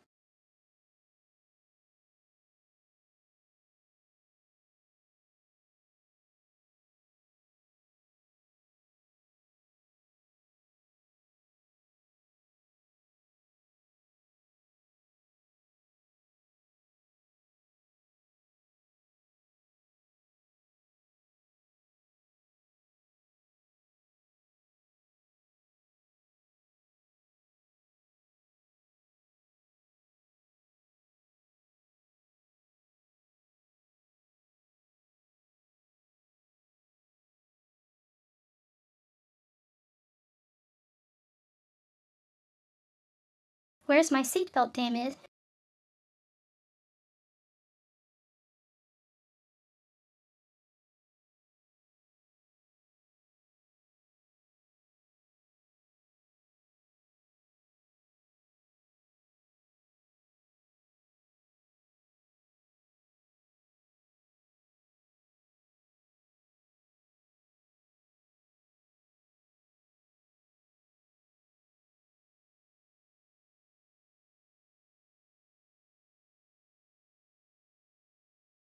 You're inside the shuttle cockpit. There is an instrument panel before you. Between your legs is a throttle. You can see the local treetops.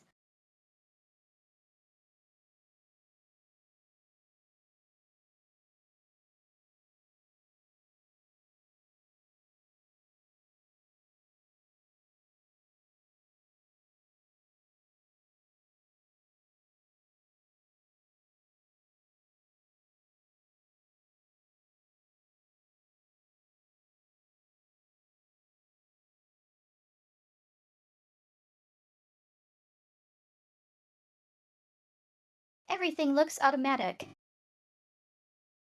The panel is loaded with clusters of system status indicators. There is a power button, an attitude dial, and an ascent thruster button.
The shuttle begins to vibrate as the ascent thrusters ignite.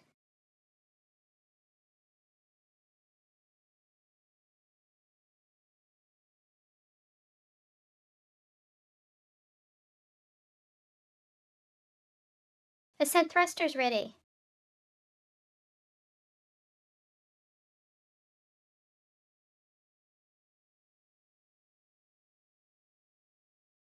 Vertical control.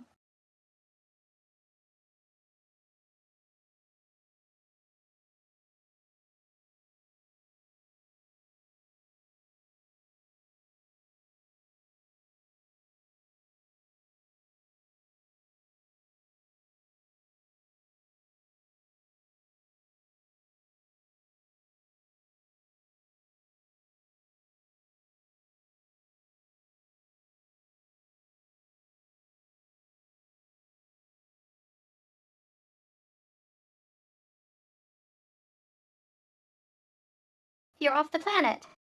Good work, Roger.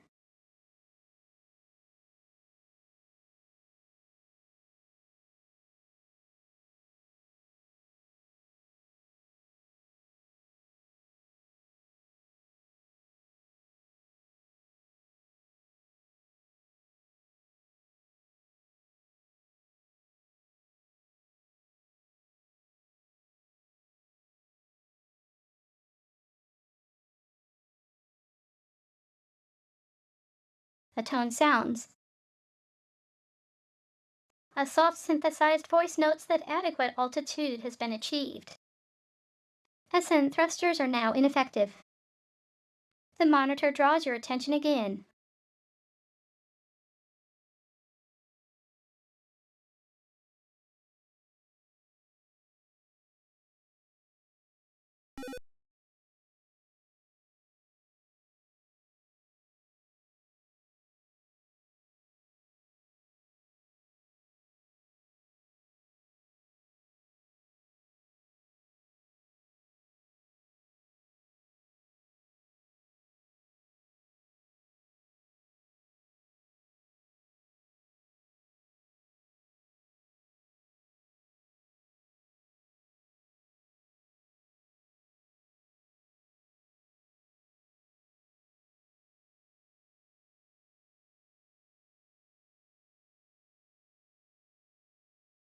The screens are suddenly splashed with the incredibly horrible image of Sludge Vohal.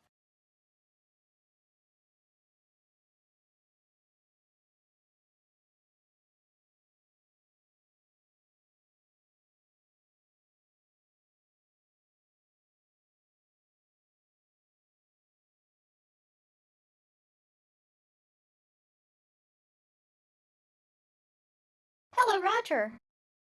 I've been waiting for you. Once again, my subordinates have failed me. Anyway, it looks like you'll be visiting me again soon.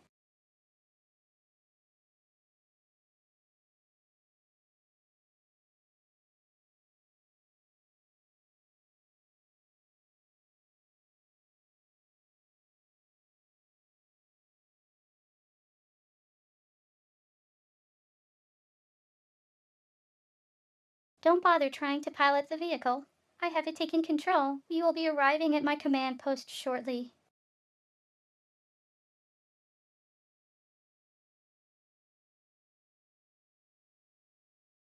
I anxiously await your arrival.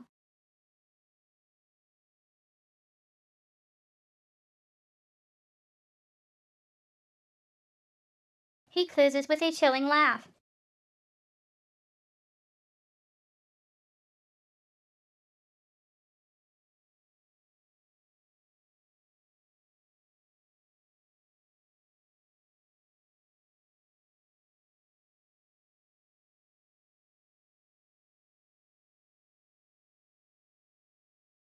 His image is frozen on the screens. The ship changes course as if it had a life of its own. All you can do is hang on.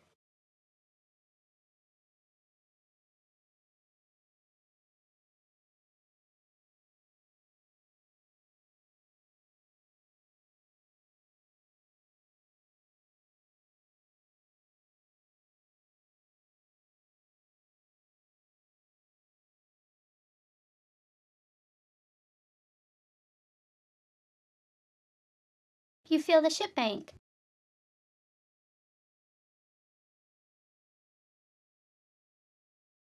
As Vohal stated, nothing works.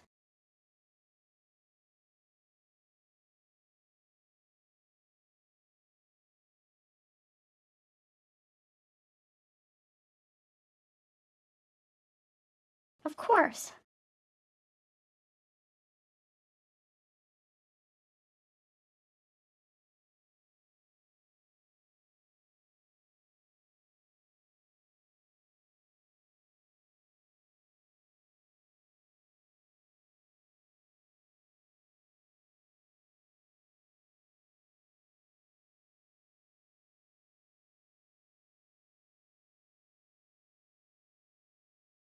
Through the window, you see your apparent destination, Vohal asteroid.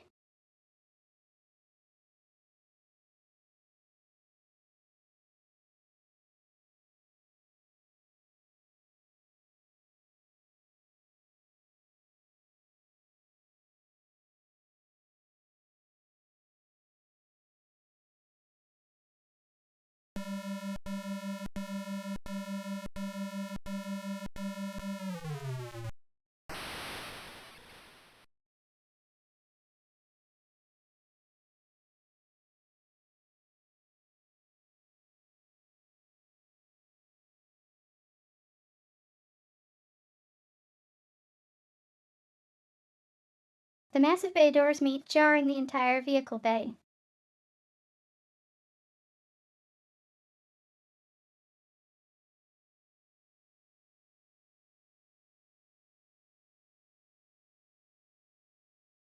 As you step down, the shuttle door slams shut behind you.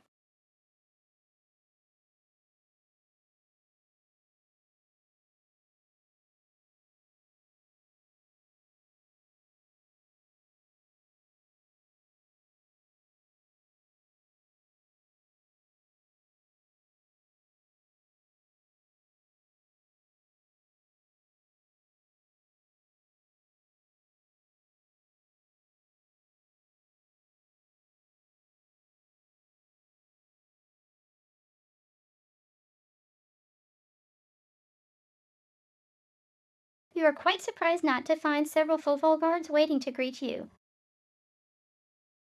you begin to ponder what the twisted scientist might have in store for you.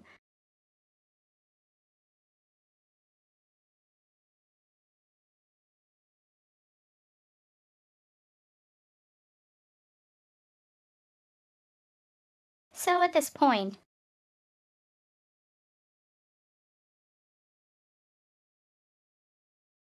this is a bunch of death traps.